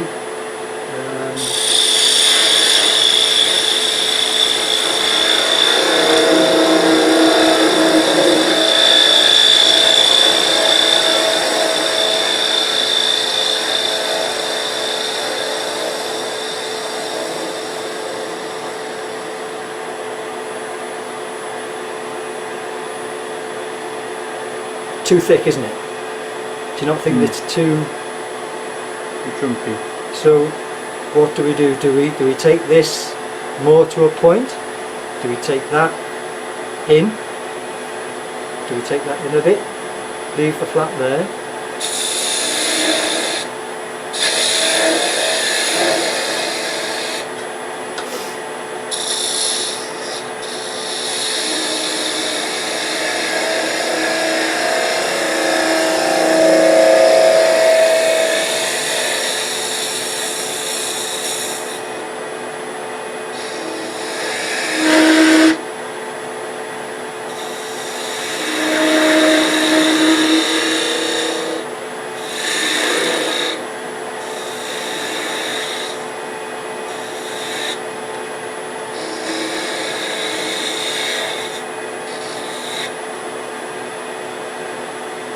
That too thick, do you think? Should that be that between there and there?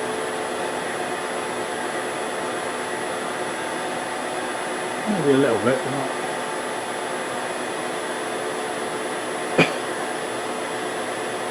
I think it might be.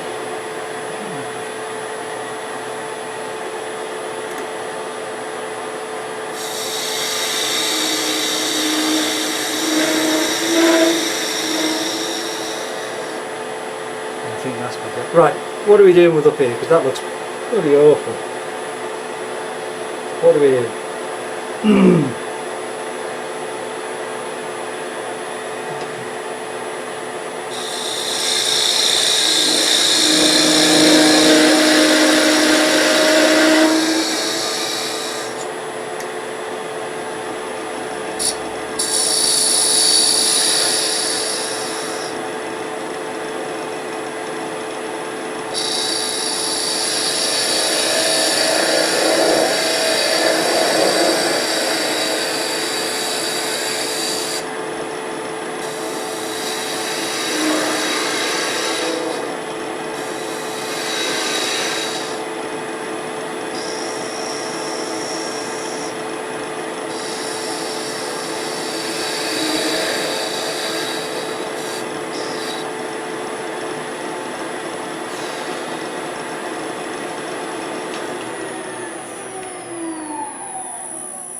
That's nah. See, sometimes it doesn't work. I mean, that's great for doing that, but it's not working otherwise.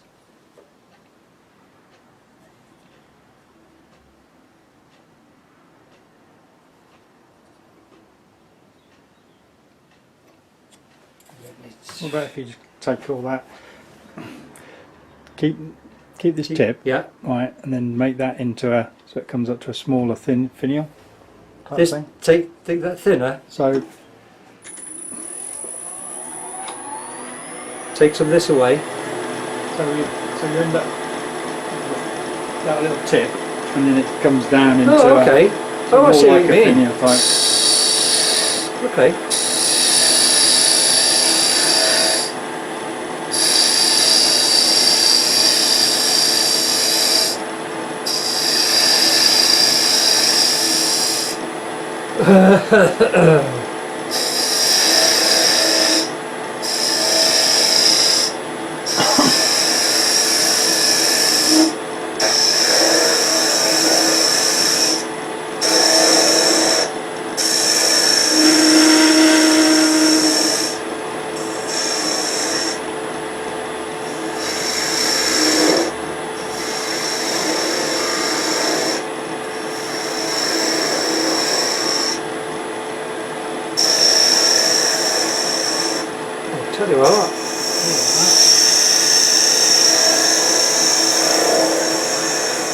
what we'll do is we'll go slightly in there, and we'll use the vortex tool. Vortex. I need to raise up just a little bit. See if we can balls this up as well.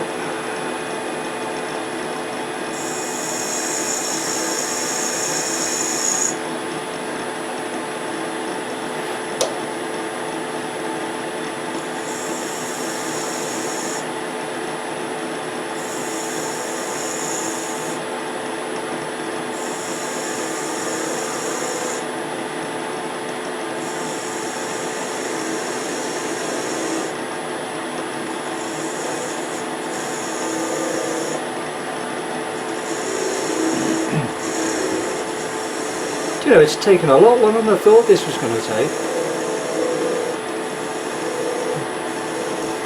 So we have a shape going that way now. So that shoulder's going in, that shoulder's going in, and even the centre bits we've cut out are going thinner. Yeah? So are we okay? Are we quite happy with that bit, Benjamin? Yeah. So if we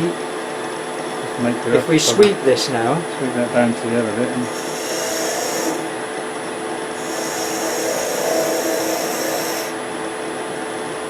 that really wants to follow them down from there like that.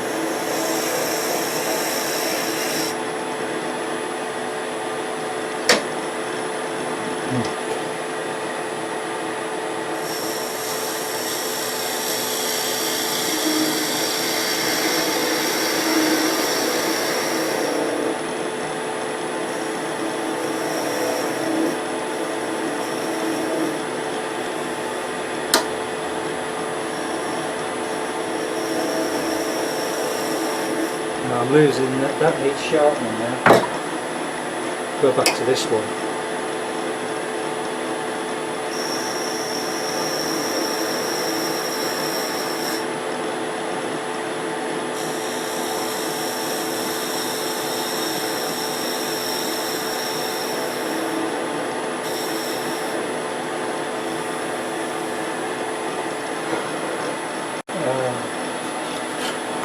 Tell you what, Martin, it's going to do. yeah. Just need a little bit of I really am normally a little bit better organised than this, believe it or not.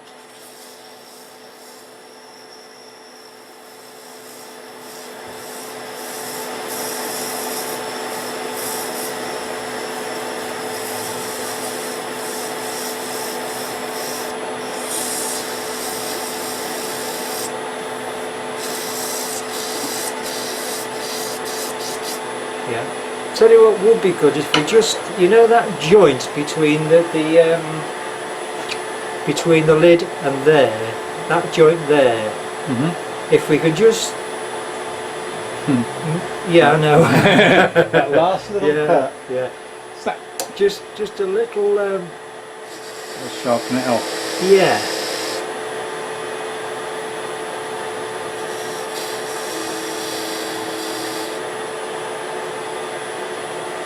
Yeah,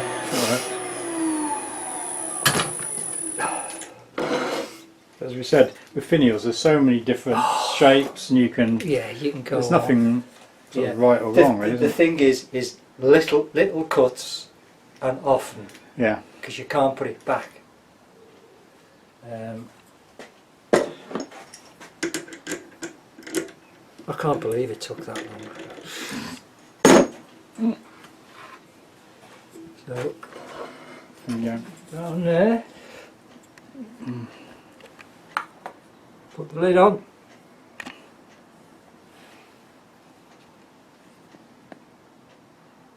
Lidded box. I think we can pull that apart quite easily. If you look at the length of the finial, if you look at the whole thing, it is size-wise, it's not right. It's a great fit. I let it fit. I think that's smashing. But it's just somebody will like it. Yeah. Can we just put it on the onto there, so I can come a bit further away.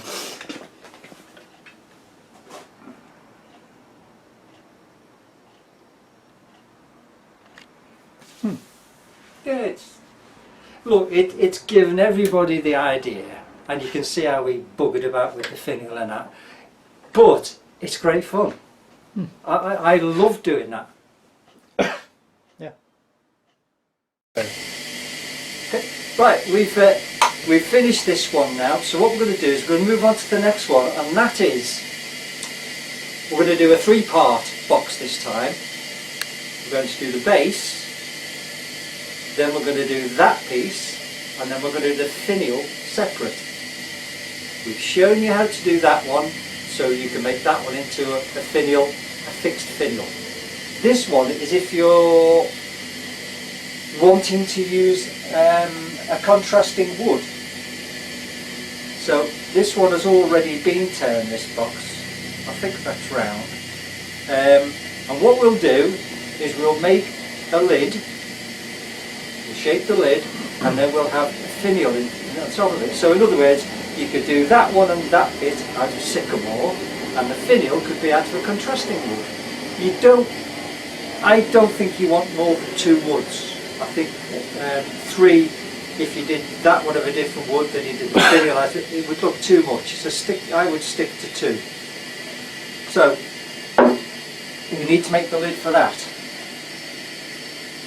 And if we do it, yeah, we'll do it that way. Get the glasses on before Martin shouts at me.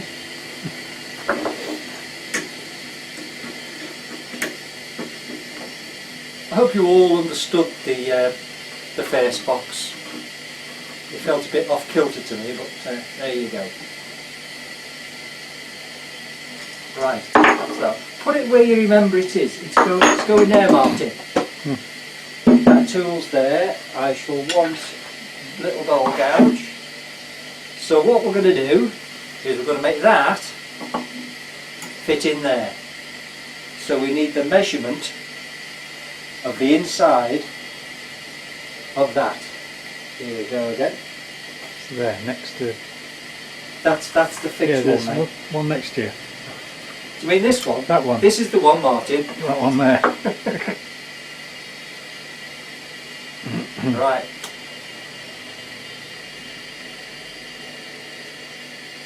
So that is 48. So we'll make that just a little bit bigger, yeah, about 48 and a half.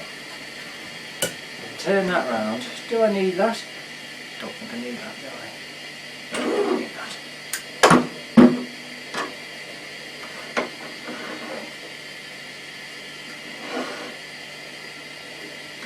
Drop it down a little bit.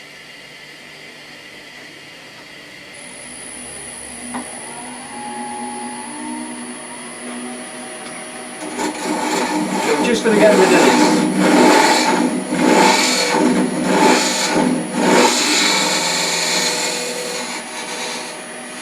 No, because we can put it on there again. Just thought for a moment, should I be removing this? Hopefully this is going to fit into the box and we'll do the thing all in one.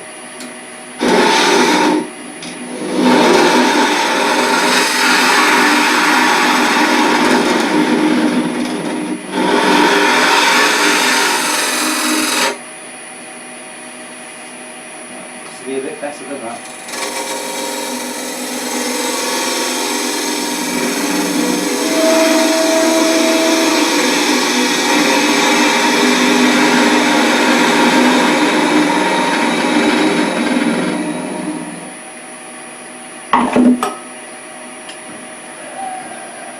So on. Bet you I don't do it this time. I'll bet you. So the left one is touching. Not the right one. No, told you.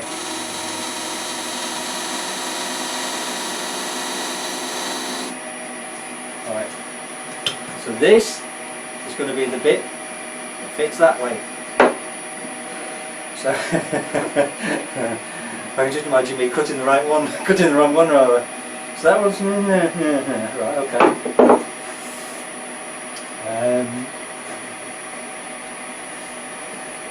I won't keep giving it.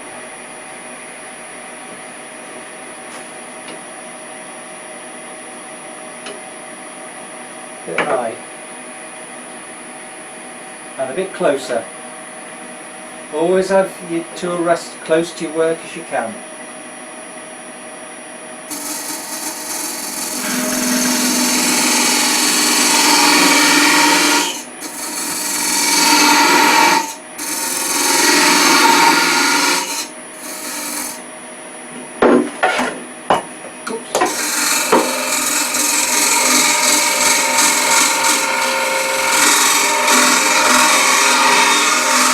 So just cut a little spigot, just so as we get the measurement right.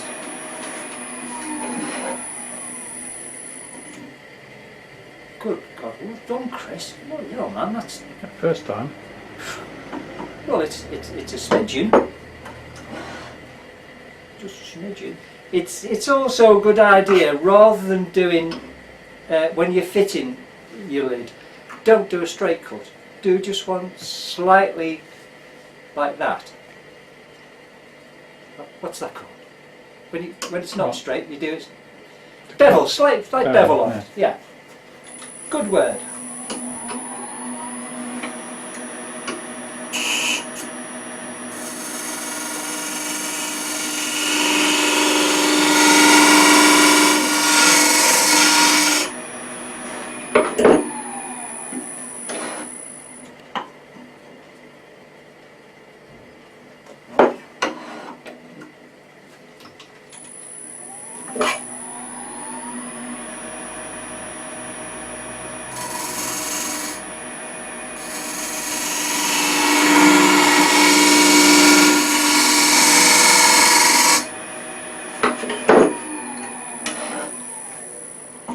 Okay,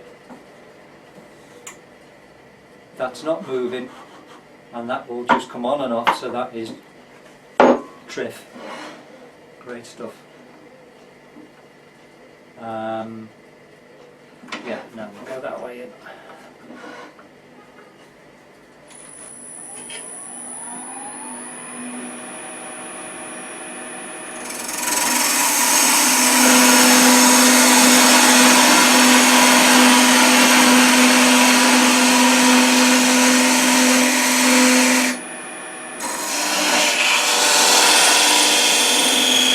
Cut is slightly concave.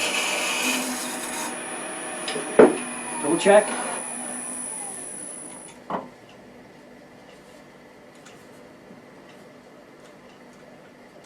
Yeah. It's nice. Now if you wish, I mean that is a good fit. Like I said, a little bevel on there. That's fine. Don't think about straightening it up, because if you straighten it up you can have a loose fit. That bevel, it's only a slight bevel, and whether you can see it or not, it's absolutely fine. This cut is slightly undercut there. That's fine. So what we need to do now, this is when we use the tailstock.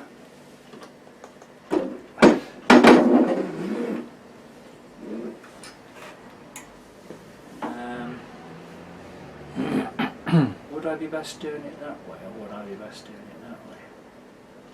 No, we'll do it that way. So the lid is on tight, bring the tailstock up.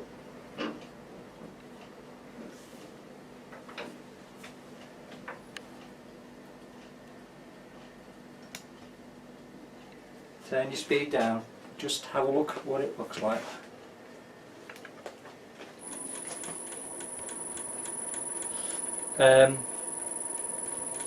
Probably it's best to explain, isn't it?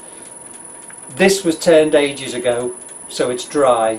Before we started filming, I did redo the inside so as it sits straight. There is running perfectly. It's this bit that's out. We're not bothered. All we want to do is show you how to do this finial in 2 bits. Tighten that up. Turn the speed up. Spindle gouge.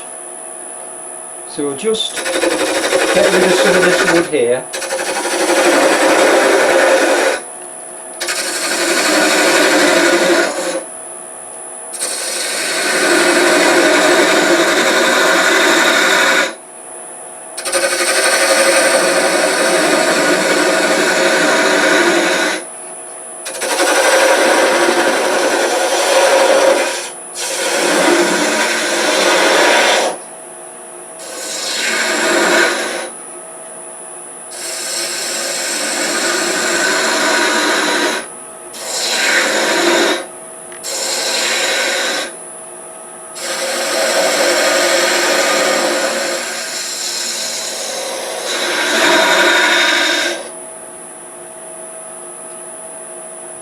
Yeah.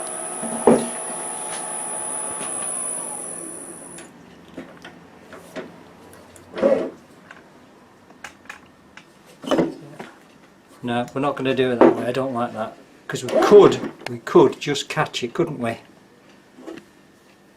We're just going to have to keep checking it. That's all. So this, where it goes onto there, we need. I quite like when the cut goes back on itself, so it goes back that way.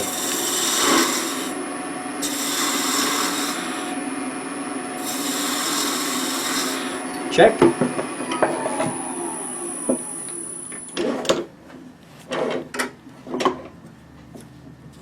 Ooh.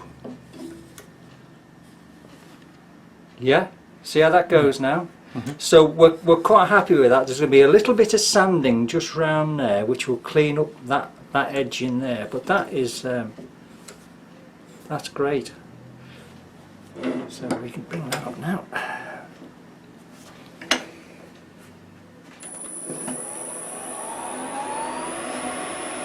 Bowl gouge, get rid of something. We don't need any of this at all.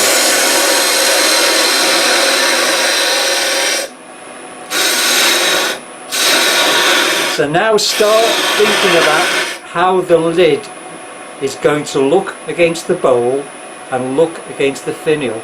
So how deep does this want to be? What shape? Well, we've got a shape here to work with already. It may not be running true, but we've got a shape to work with. Do you think I should I true that up? Maybe. Yeah.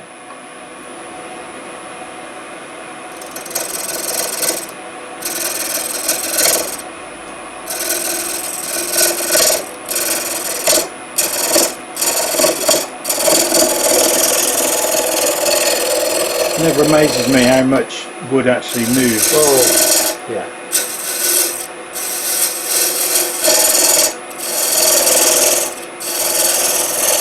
See, really and truly, before we started, I should have straightened the whole thing up.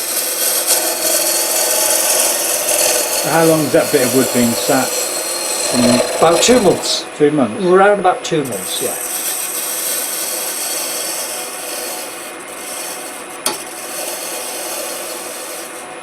And when you said it wasn't dry, how was it? Like green to start with? Oh or? no, it wasn't soaking. It was. When I get a log in like that, very quickly, I usually take all the bark off it straight away. Look for any inclusions or look for any splits or anything in it. Then I usually take it down to something like that. Mm. And then what I normally do is I leave it on here, which is what these are doing here. This is walnut that was given me by Zach. Mm-hmm. And there were splits beginning to appear in it, so I've turned it down to try and pass the splits. Now that has been okay, and that's been there for 3 weeks now, so no splits appeared.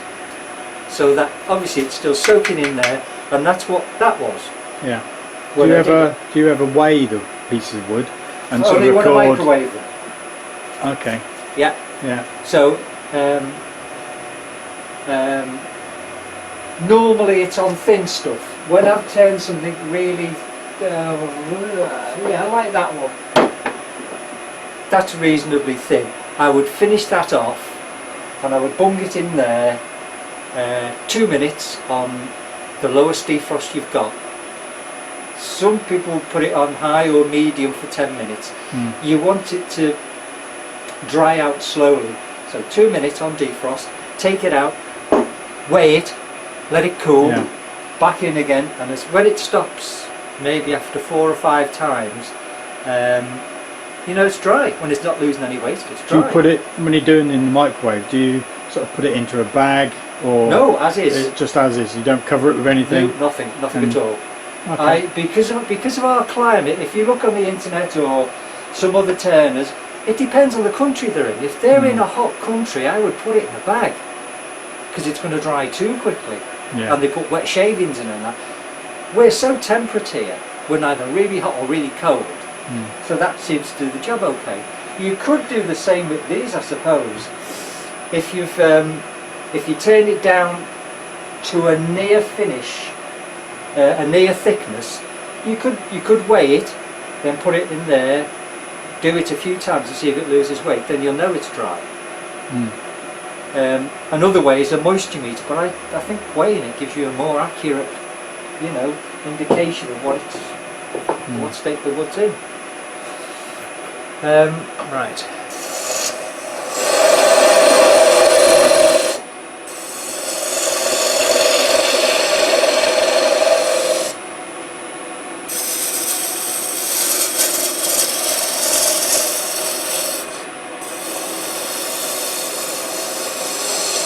So now we've done this, there is something else we should do. We should redo the spigot on the back, because if that should need to go back in there, that's going to be straight, but that's going to be out. So we just need to make sure that spigot is square.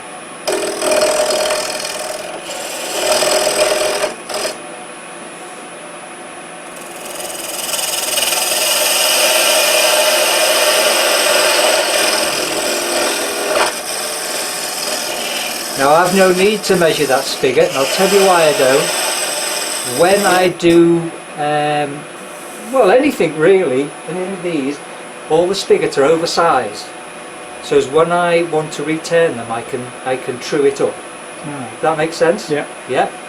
So I know that that's okay. I know that's okay. I've done that. I'm not having a base on that, am I? So if I say.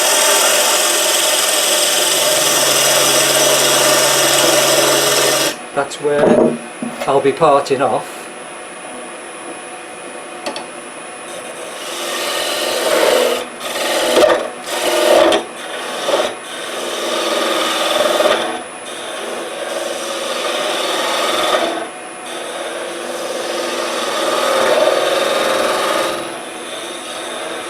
So these got off mortars.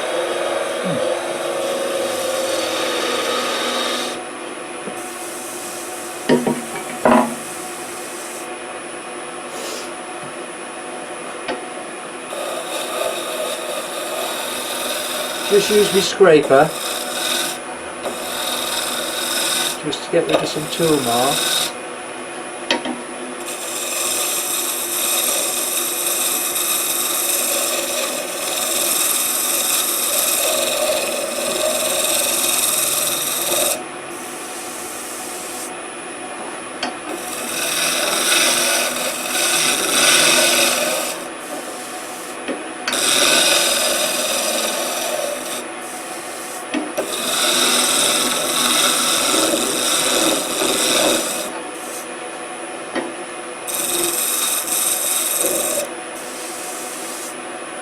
There's a bit rough there.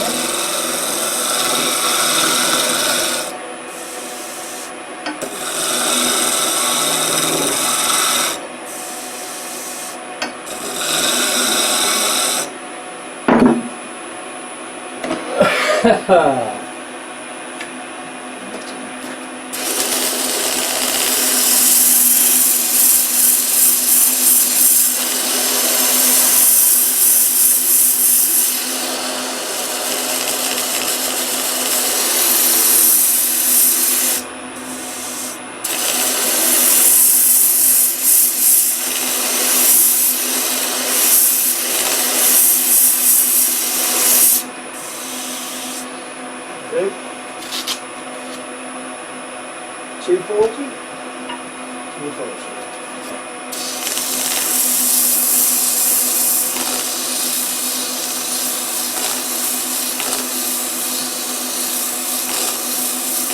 See, the other way of doing it is like the one we haven't done is when we did that. Oh, sorry. When we did that box, it only had a short finial. This one, that lid could make a finial all on its own. So there's your joined up. There's your joined up bit.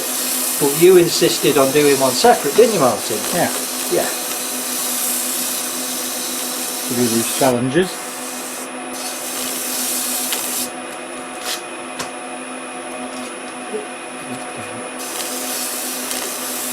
Do you see what I mean about changing your sandpapers over?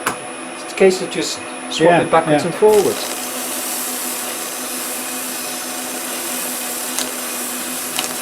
Okay, let's have a look.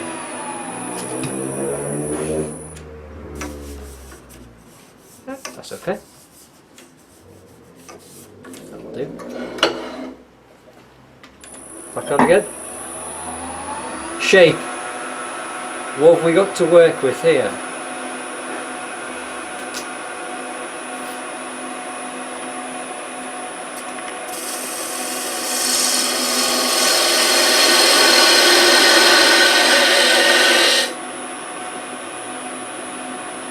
Now, I think that's too thick there.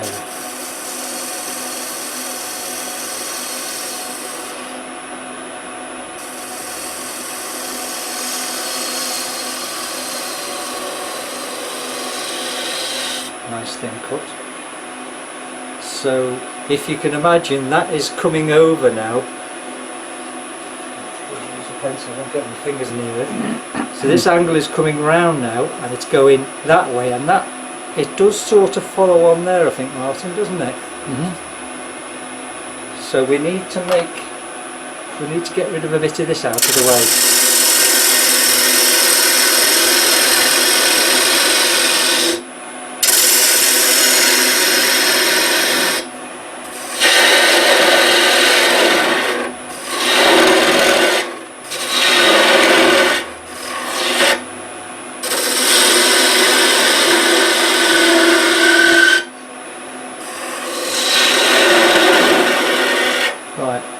Now we've got to decide the lid.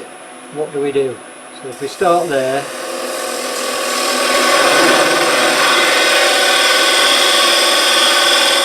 see the way I started with the cut, and as I got round I moved it over.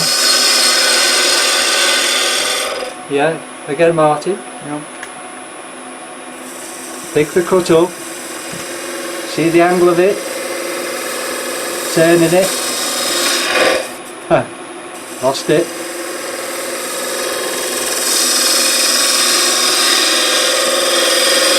So that went straight into like a planing cut. So that should have given us rather a nice finish, because I went from there to there. Okay, so where do we want to go from there?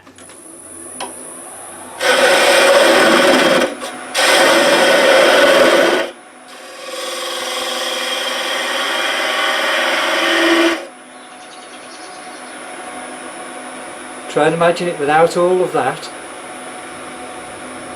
Is that as high as it wants to go? Does it want to come back a bit lower? What do you think? Possibly a bit lower. Possibly a bit lower. Keep up the course.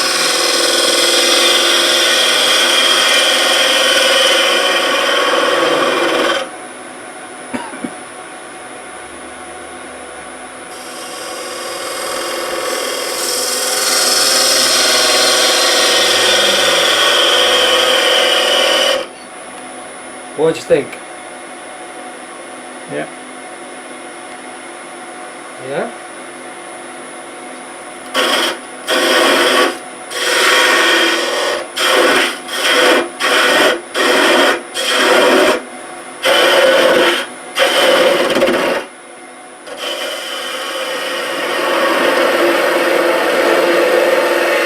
What you can do is you can have your finial directly on there, or you could raise that bit up and have your finial on there. Mm-hmm. So you've got a couple of options.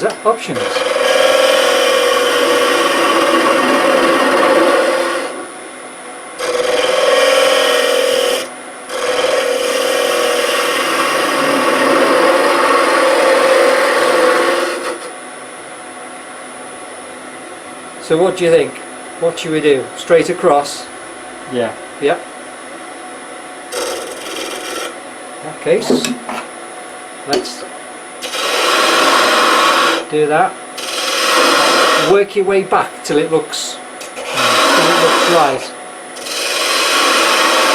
And of course this cut should be slightly concave again.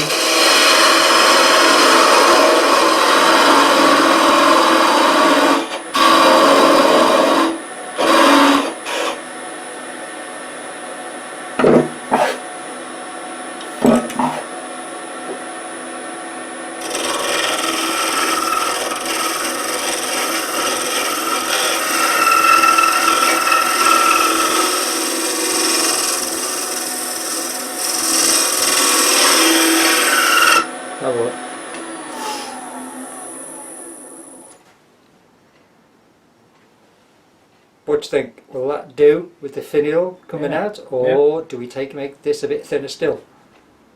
We can do. Yeah, I think that's right. You do? Yeah. Right, well in that case we'll do one final cut to try and clean that surface up. Are you getting bored? You're looking a bit bored, mate. Yeah.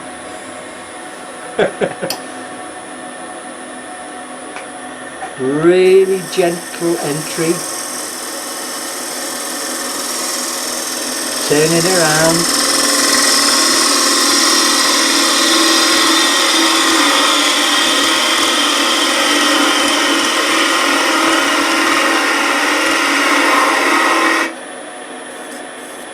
Doesn't feel so bad. Could you, we won't part this off while it's moving. Can I have that saw top right there, Martin, please?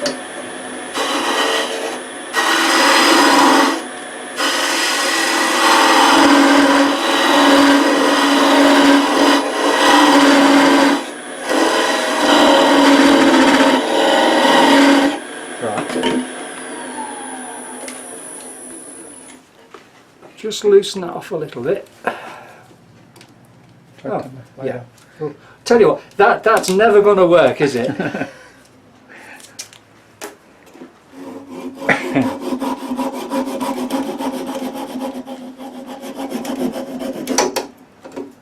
Okay.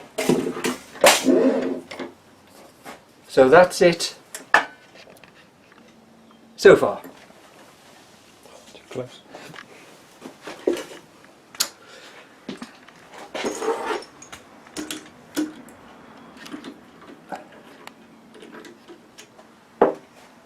Okay.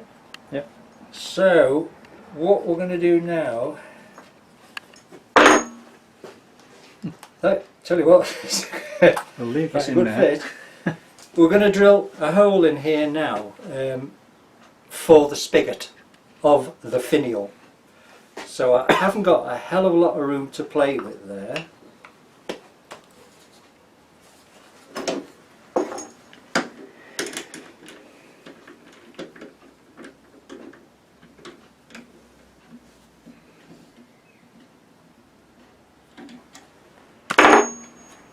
And I think what might be an idea, that's running nice and true. Yeah. That's a piece of luck, isn't it?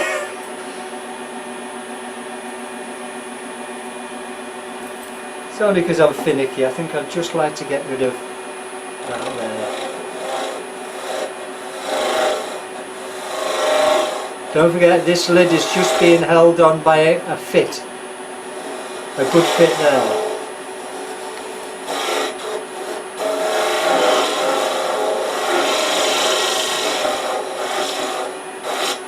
Right. Off. Pull that out. That. And I think possibly an 8mm.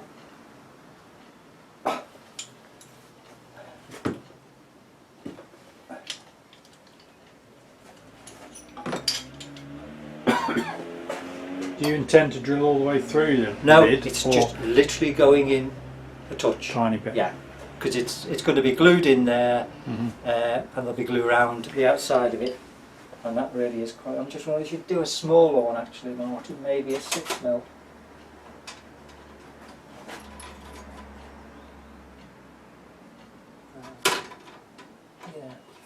Yeah, I think a 6mm might be okay.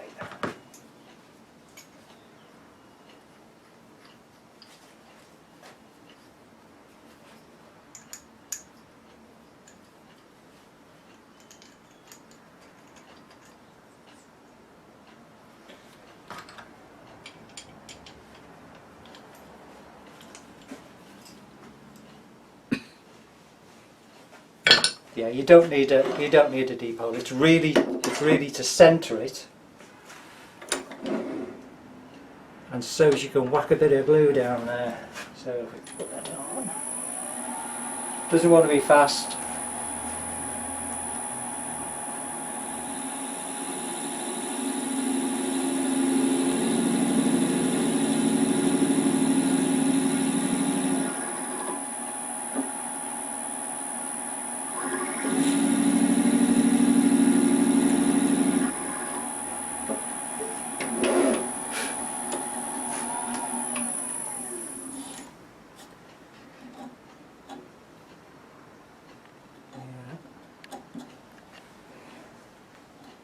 Tell you what, that cut is terrible there. Look at that. Look at that tear out there. Mm.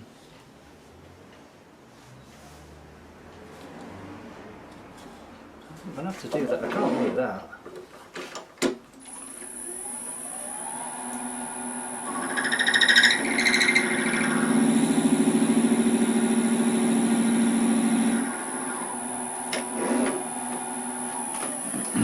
I suppose if you did drill through, it wouldn't be the end of the It world. wouldn't be the end of the Nice world. little button. I just don't want to look embarrassed, that's all. And cut that bit out. Don't enough to embarrass myself. But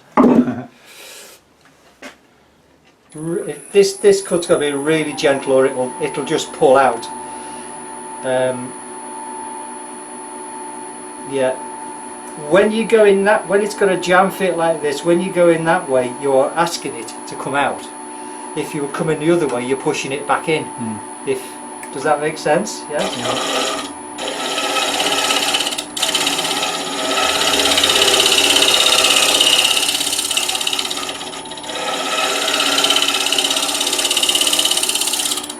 Don't think that's going to work, to be honest.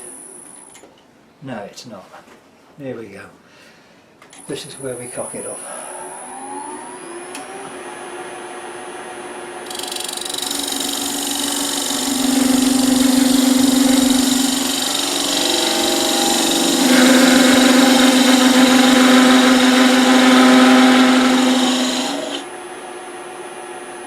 It's not right.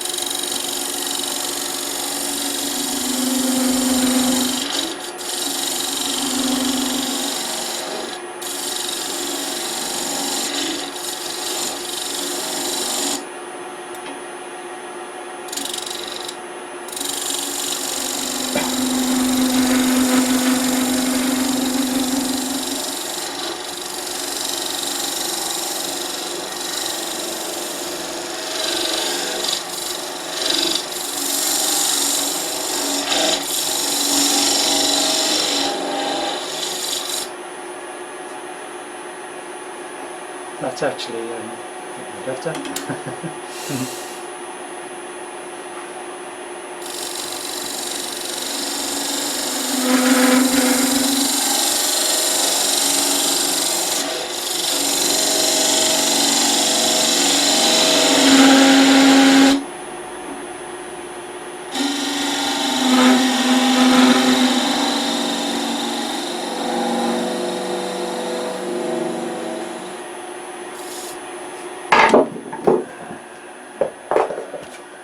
Really cool.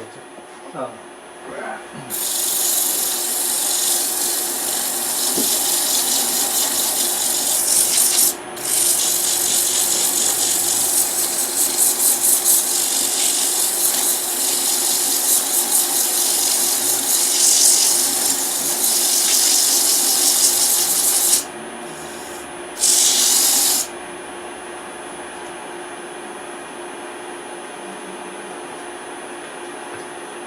$180?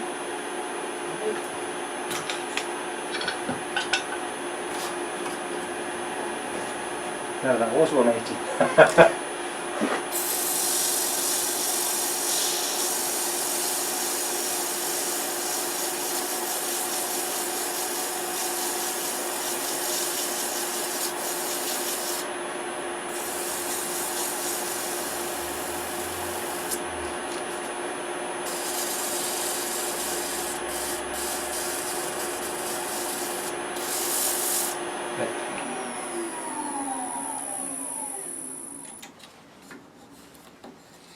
That needs a lot more work on it, but not now. Right, finial. I'm going to do the finial out of this piece.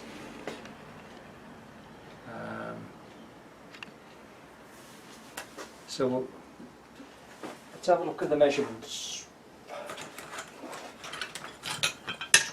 So the box is 3 1/4 to there, and that's 3 1/2. So you're going to have the same size finial as the box.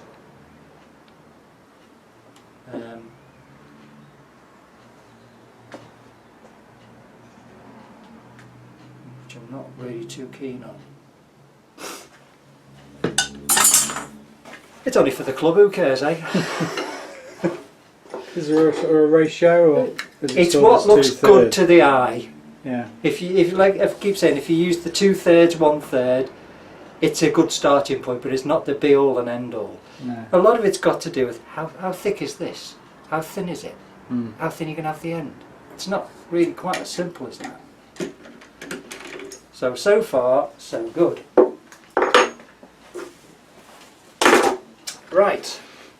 Got to think about this now.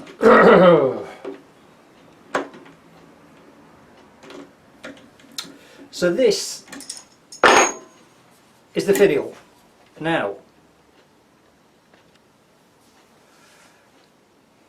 would it be best if we did it that way?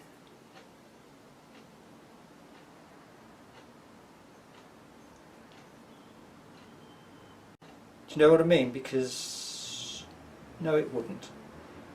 All we need to know is that. No, it wouldn't. That's fine. No.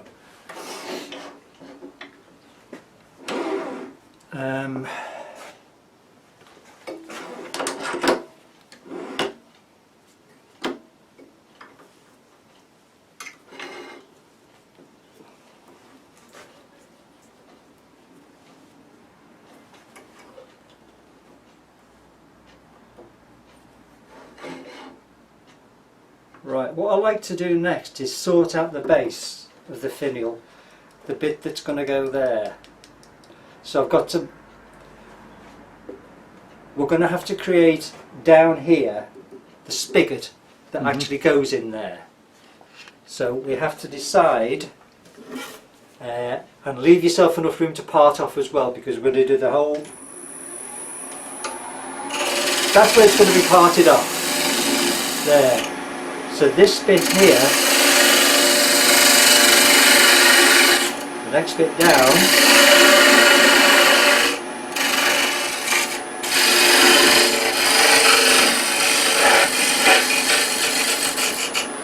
that's the bit we're going to part off there. Right. Okay, part off there. This bit here is actually going to be the spigot that fits into that hole. There. Yep. Now the next space is the bit that fits on there. That's the bit we need to get right. So if we, it's amazing, I found them first time. Yeah. I can't pick them up. So to come to some sort of decision about how big the base of the spigot, the finial wants to be.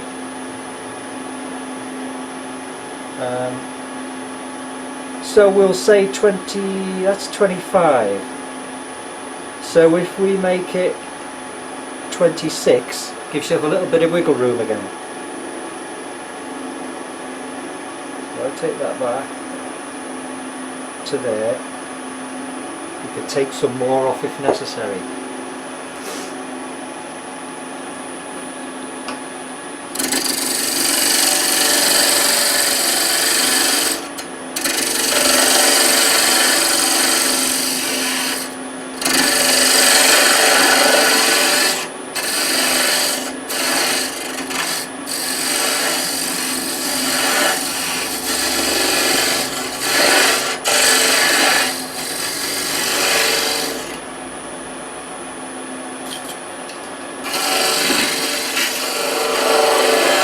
We'll finish that bit off in a minute, because what I need to do, and I didn't do, was make this do a cone shape.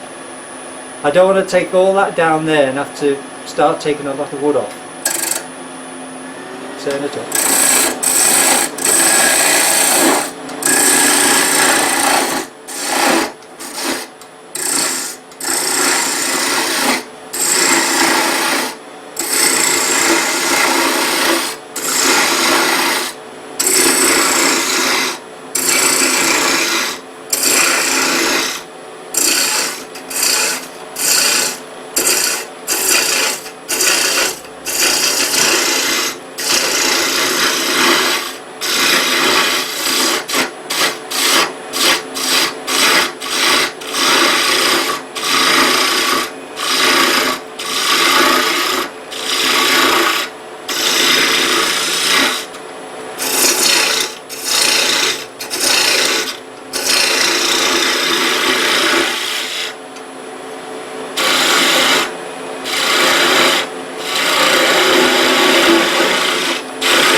So just to remind me, if I mark that,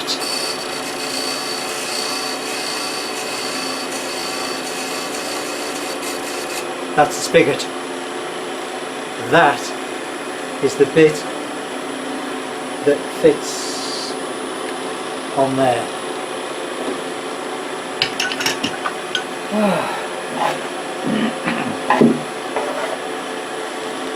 Okay, so we know that's how wide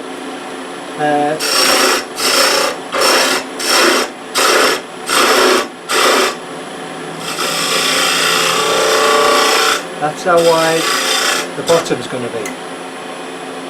So now we need to make our decisions about the finial. You little devil, you. Don't know why that doesn't stay in there, you know. I mean, it's under pressure, isn't it? Yeah.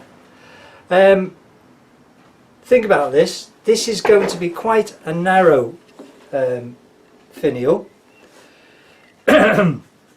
So the top does want to be thin. This bit wants to be thin.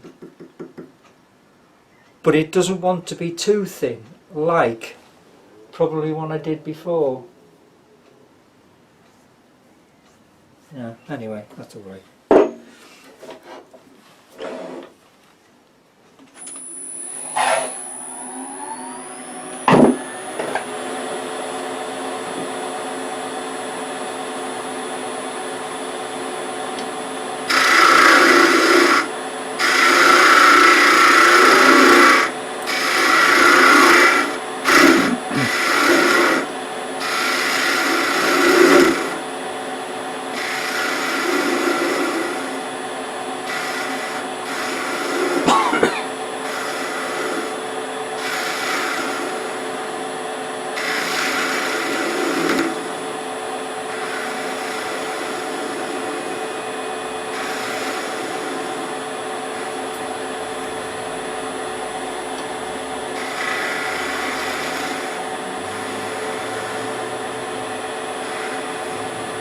Right, that's that bit done. Now, what shape is the next bit? Do we scoop it?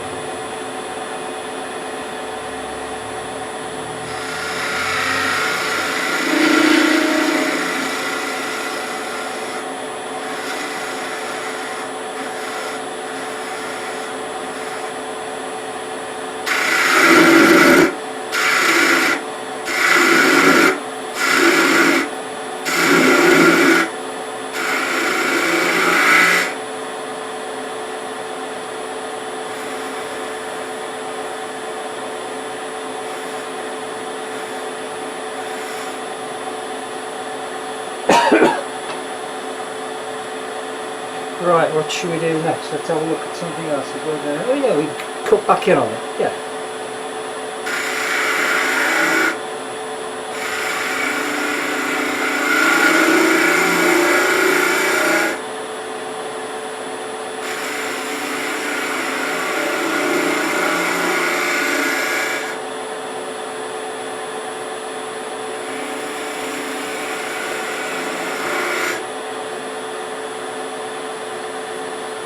Bit more of an undercut, I reckon. Let's get rid of some of that.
What you do now is, no,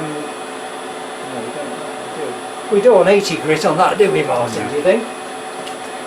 I think the finish is a little bit better than that. Yeah.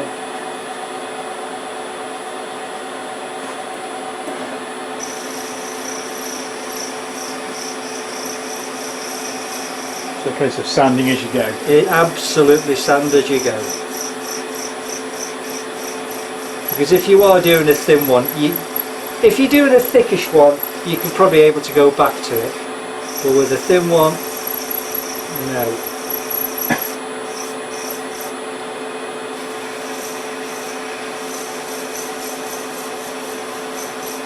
Any ideas coming to you yet, Martin? See No, the way this no. plays out there?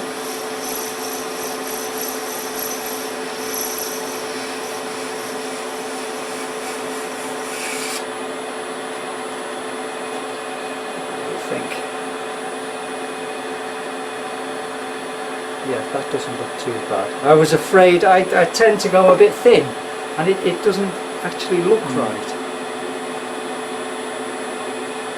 So if we go back to the bowl gouge, don't waste the edge on your spindle gouge when you're moving a lot of wood. You like to go to a bowl gouge. Still using fairly gentle cuts though.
This is one of the reasons why I do like doing finials. It does not improve your technique. Really thin cuts, being gentle with it.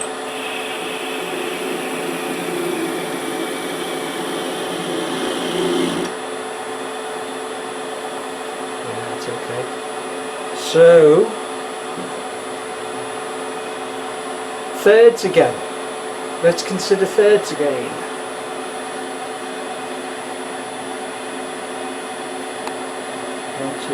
There.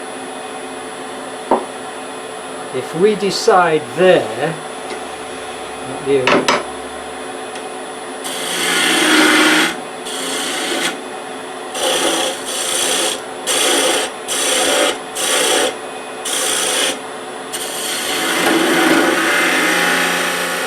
so that's where, with any luck,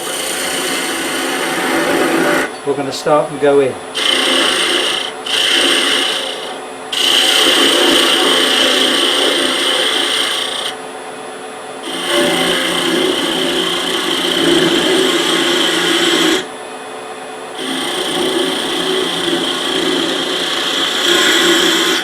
Now you're not, as you know, you're not supposed to cut uphill, are you? I was just thinking exactly the same thing. No, it's advised you don't. The more experience you get, you do know you can do it, because what's happening, as you're going uphill, you're automatically changing. You can't do the one thing the whole time, you have to change this. And if you don't do it right, that shoulder catches on the wood and it can be quite unnerving.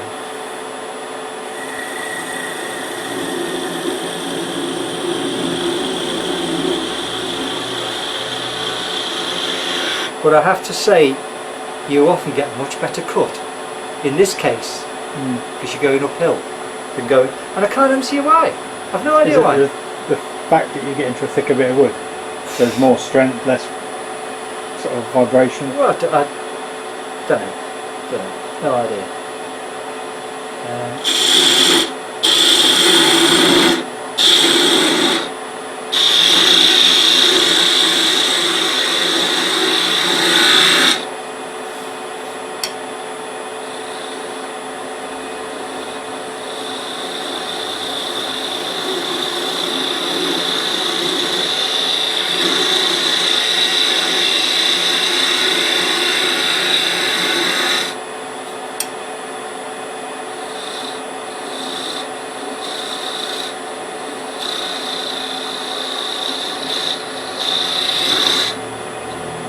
bump.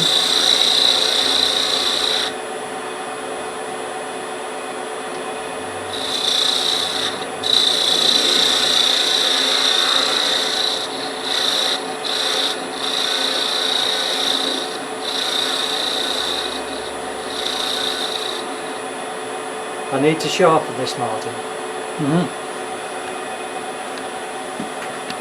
Yeah, right. Yeah. So sharpen the tool. Keep your tool sharp. I know I keep saying it, but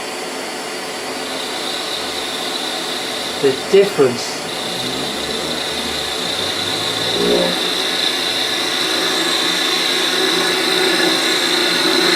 I wasn't getting a nice cut before because it was feeling a bit bumpy. It wasn't cutting right.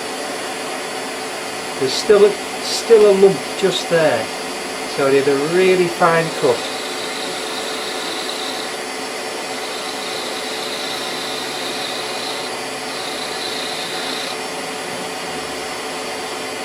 Now,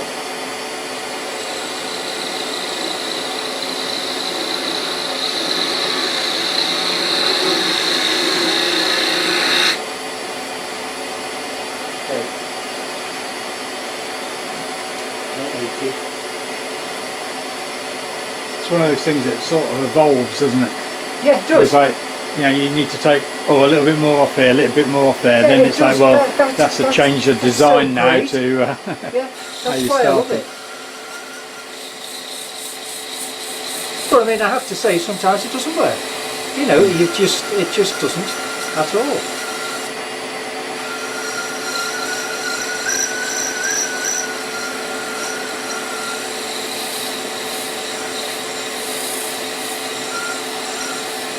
See, I can tell that's not right now. That's too wide.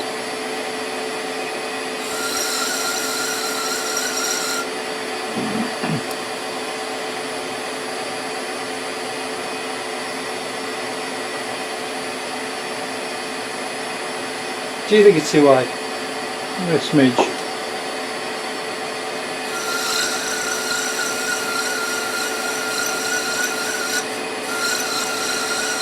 I mean, sorry, that is the other thing. What I didn't say is when you're doing these edges, always work that way to keep your edge.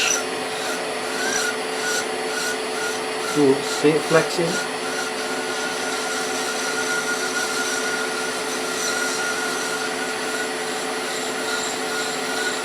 See, originally when I started that looked fine. This actually went a tad thinner than I wanted it to go, so consequently that throws that out of whack, doesn't it?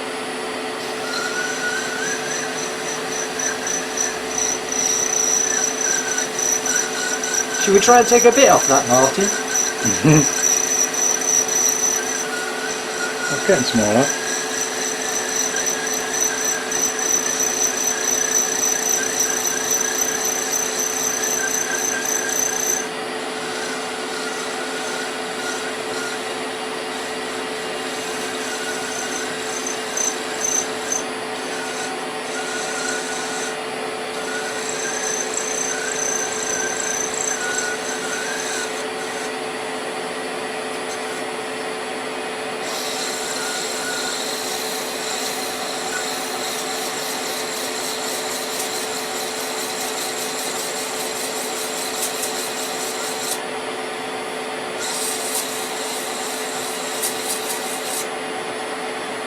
Okay.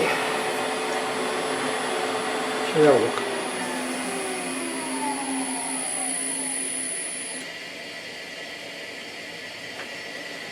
That is a little bit better. Yeah, it is a bit.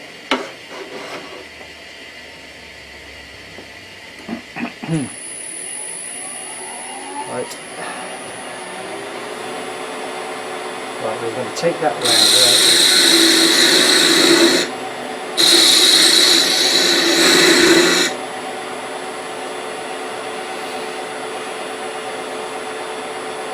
I've lost the thread now. That's the spigot. That's the top, yeah.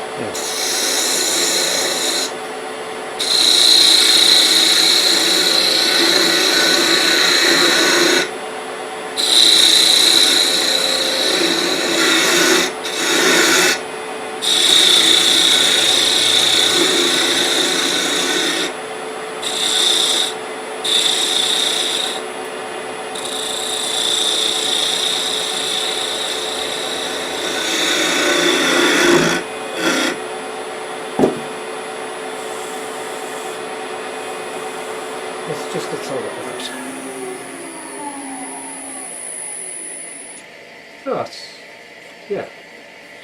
I think that's okay. Question is now, what the hell do we do at the bottom of it? That's the spigot. So that is going to be...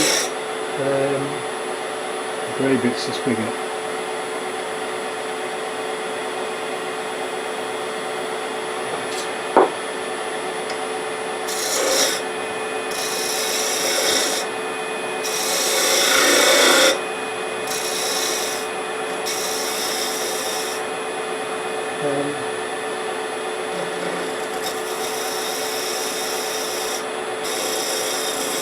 Right, so what are we thinking now? It's got to go in there, there's no doubt about that. That was...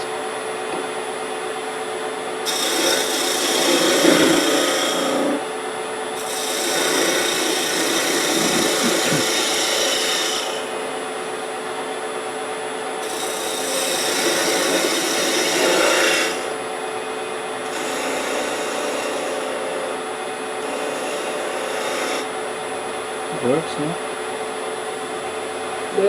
yeah, I think we need to crisp that up a bit.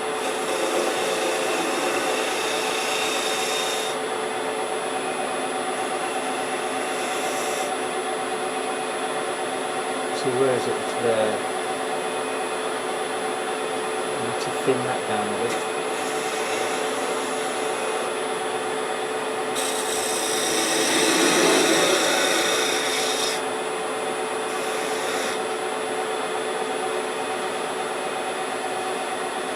Okay. Yeah. Do you think that might still... I think this needs to go in a tad more there. Do you think that's a bit wide? Yeah. Yeah? Yeah.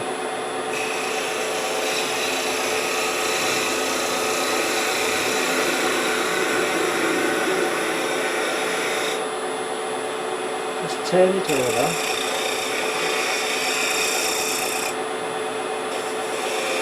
I wonder whether the bulbous bit is maybe a little bit thick. So like this, I think that's a a bit thick.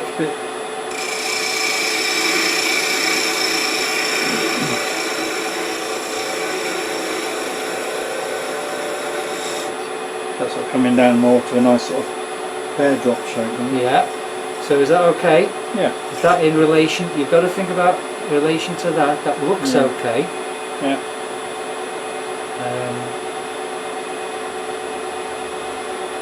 I need to get something straight in my mind. I need to use the party tool. Party tool to get. Now I know the spigot's going to be there, Yeah. and we're not working up there.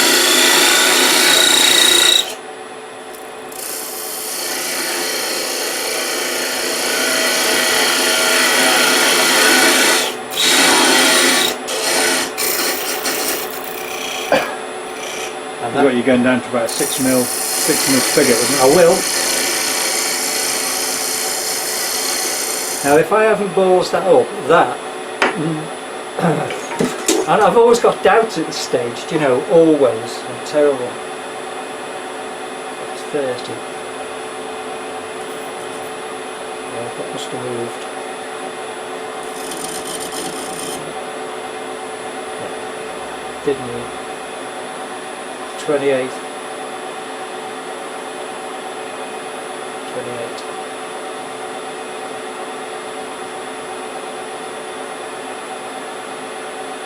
Right. Another thing I like to do is I like to have the cut of the spigot in there to go that way, rather than have it come down and go round.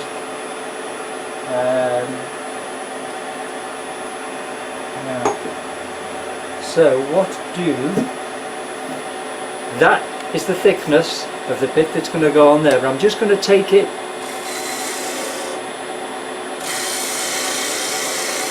Just give a little lip on it like that.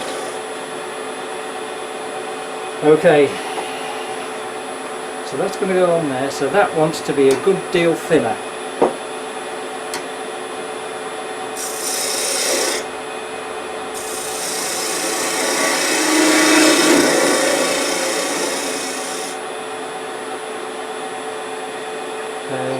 at the shape of its shape. So that's quite flat. So that really wants to echo it, really.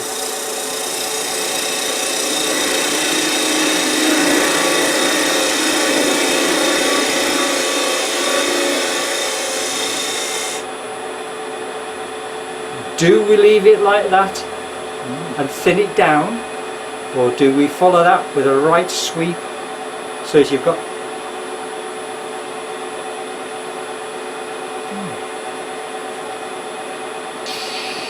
having that sort of feature in the middle seems to, I think that too much? maybe a little bit, but Yeah. because as you say, you're trying to follow the top contour of the pot try. as well. Yeah, that's going to sit on there like that. So I think we need to get rid of the middle bit, don't you? Yeah. And have a sweep. Yeah. I think that needs to go down just a little bit more as well. Just flatten that out a little bit more. Turning it and dropping the handle and moving up.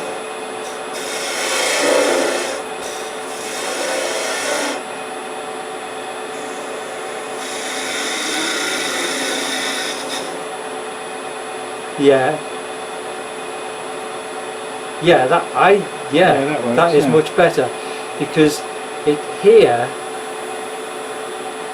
it's giving the illusion as from this lip that it's actually going in. It looks though, and it isn't, and that's got a nice sweep round. So you've got this angle going that way, and you've got that angle there going that way. So I think that works.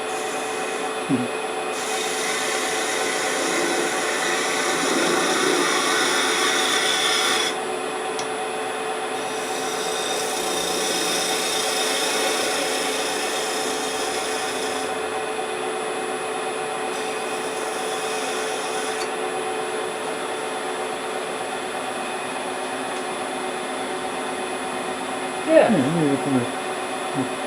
Oh, I forgot you were there. Yeah, so what we have to do now is to imagine that sitting on there.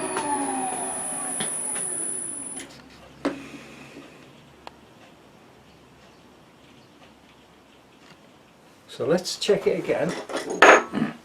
That one there. Yeah, that's it. So that is going to be like that. Now, is that too wide?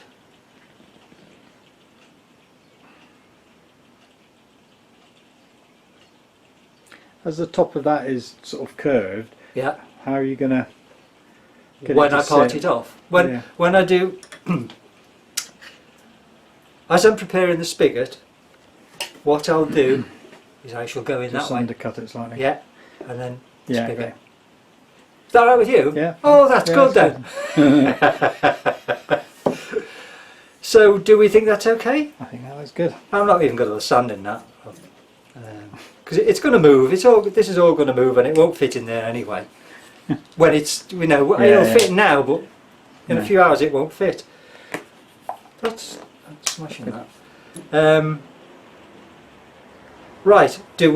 Should we take this a bit thin? Do you reckon that is a bit too? If you can imagine the base. So again, would you sort of go with the thirds idea? So the base of that is a third of that whole top diameter, or not? Would you say the whole top, or No, the whole top. the Whole top of the there lid. to there? Of the lid, or even just the Well, lid. let's I don't know. See what the let's have a look at the lid. The lid is 57. Yeah. So 20. 19. Yeah. 19. And that, no.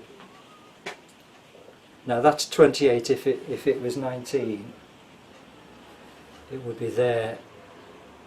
That's how wide it would be, and that I don't think would look right, would it? Yeah. No. So, other than 19, we can't add on that, can we? No, 1938. That year you were born, wasn't it, Rod? Yes, all right. So, I don't know what to say really. See, it's all in the eye of the beholder, isn't it? That's how it would look.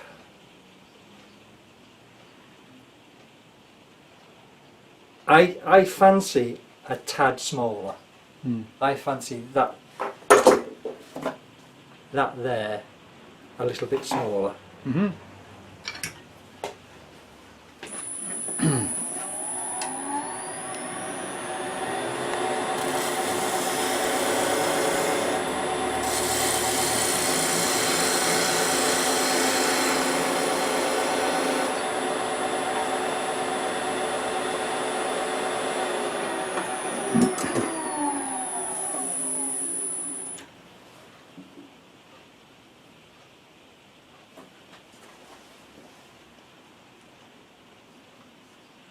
It's not much, but I think it would be better.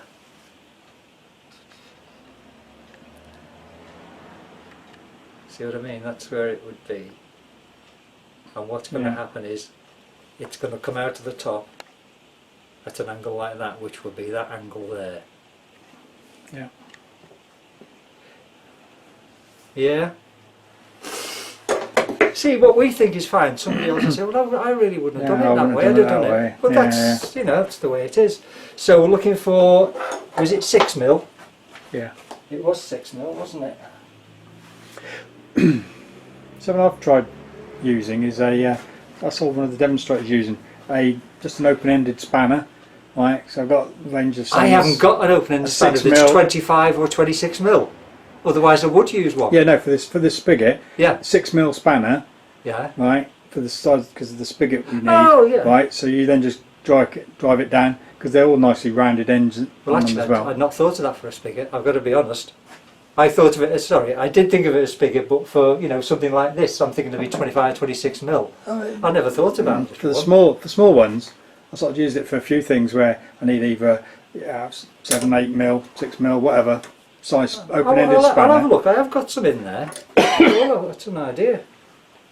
It just gives it, because it's a nicely rounded off corners on it. Exactly. It goes in there. It doesn't hang, and it's guaranteed. It's 6mm every time. So if you've got a 6mm spanner, yours guaranteed, ain't you? Yeah, exactly. So if I get rid of a bit more of this.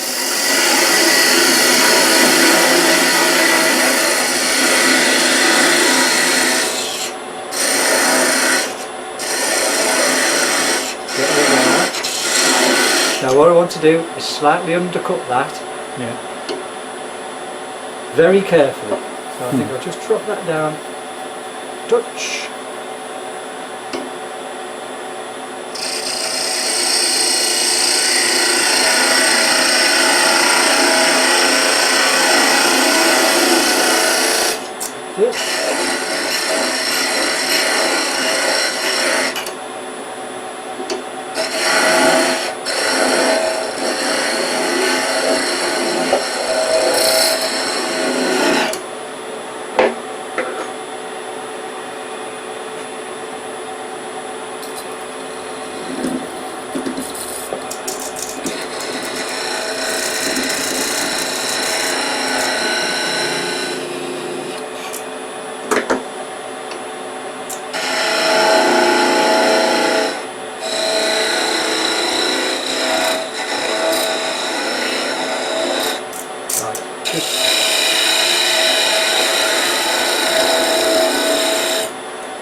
Part it off.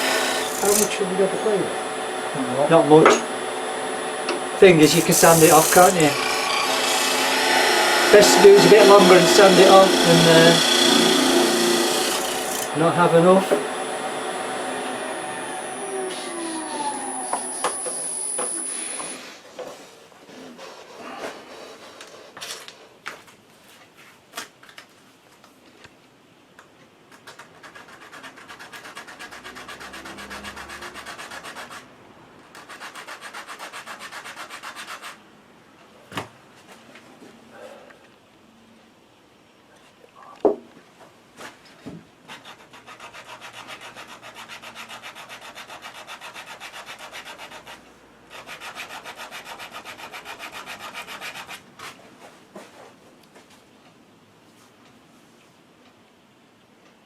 Just a bit more.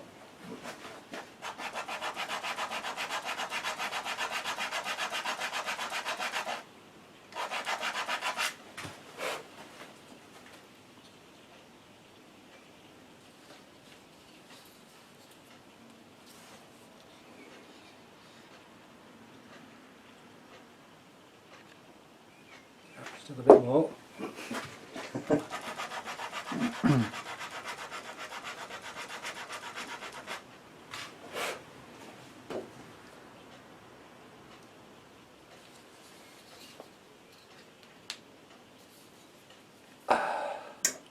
Voila. Yeah, Yeah. put it on. Put it there.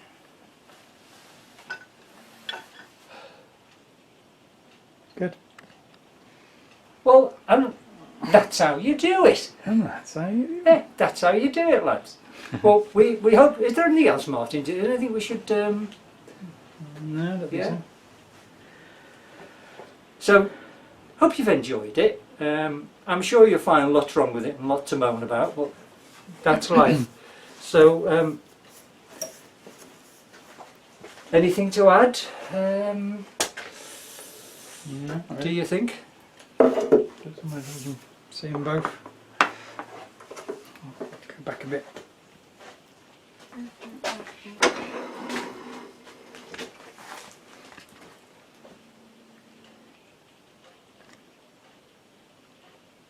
I mean, this one here is going to be taken, well, it would be taken right in. So all the bulk from under here would disappear. So as it would Yeah. be more...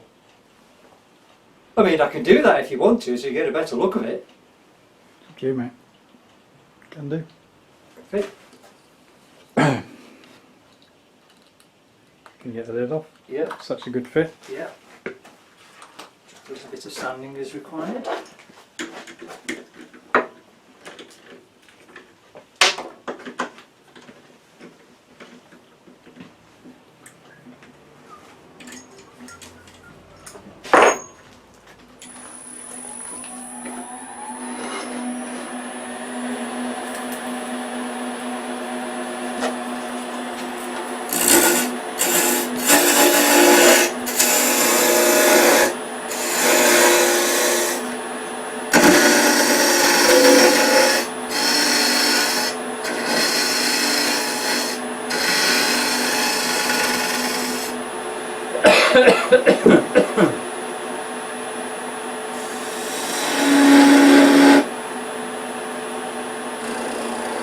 Just let me just let me check.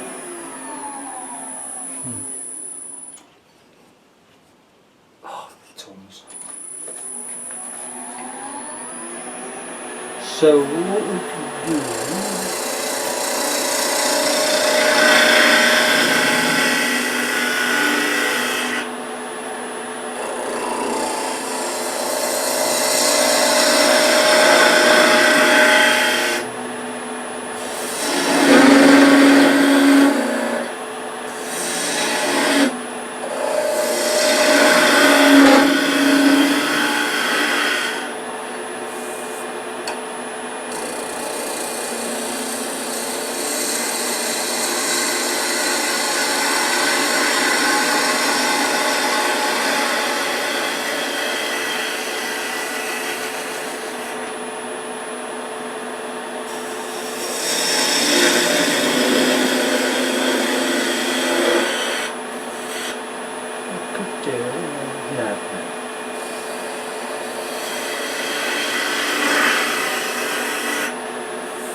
Can you see it? It's not a big one. See that damn line there?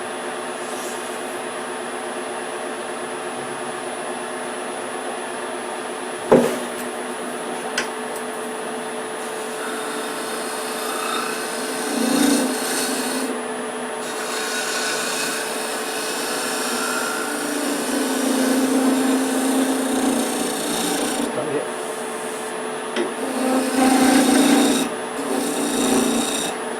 You see that it makes a huge difference, isn't it? Taking the bulk away.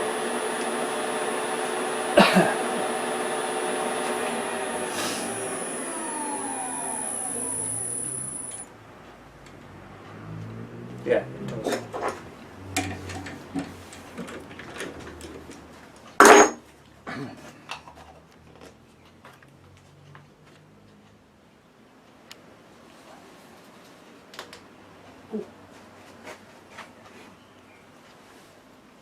Get done a bit. Yeah.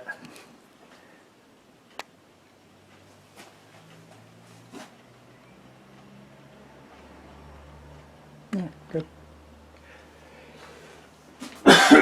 Yeah.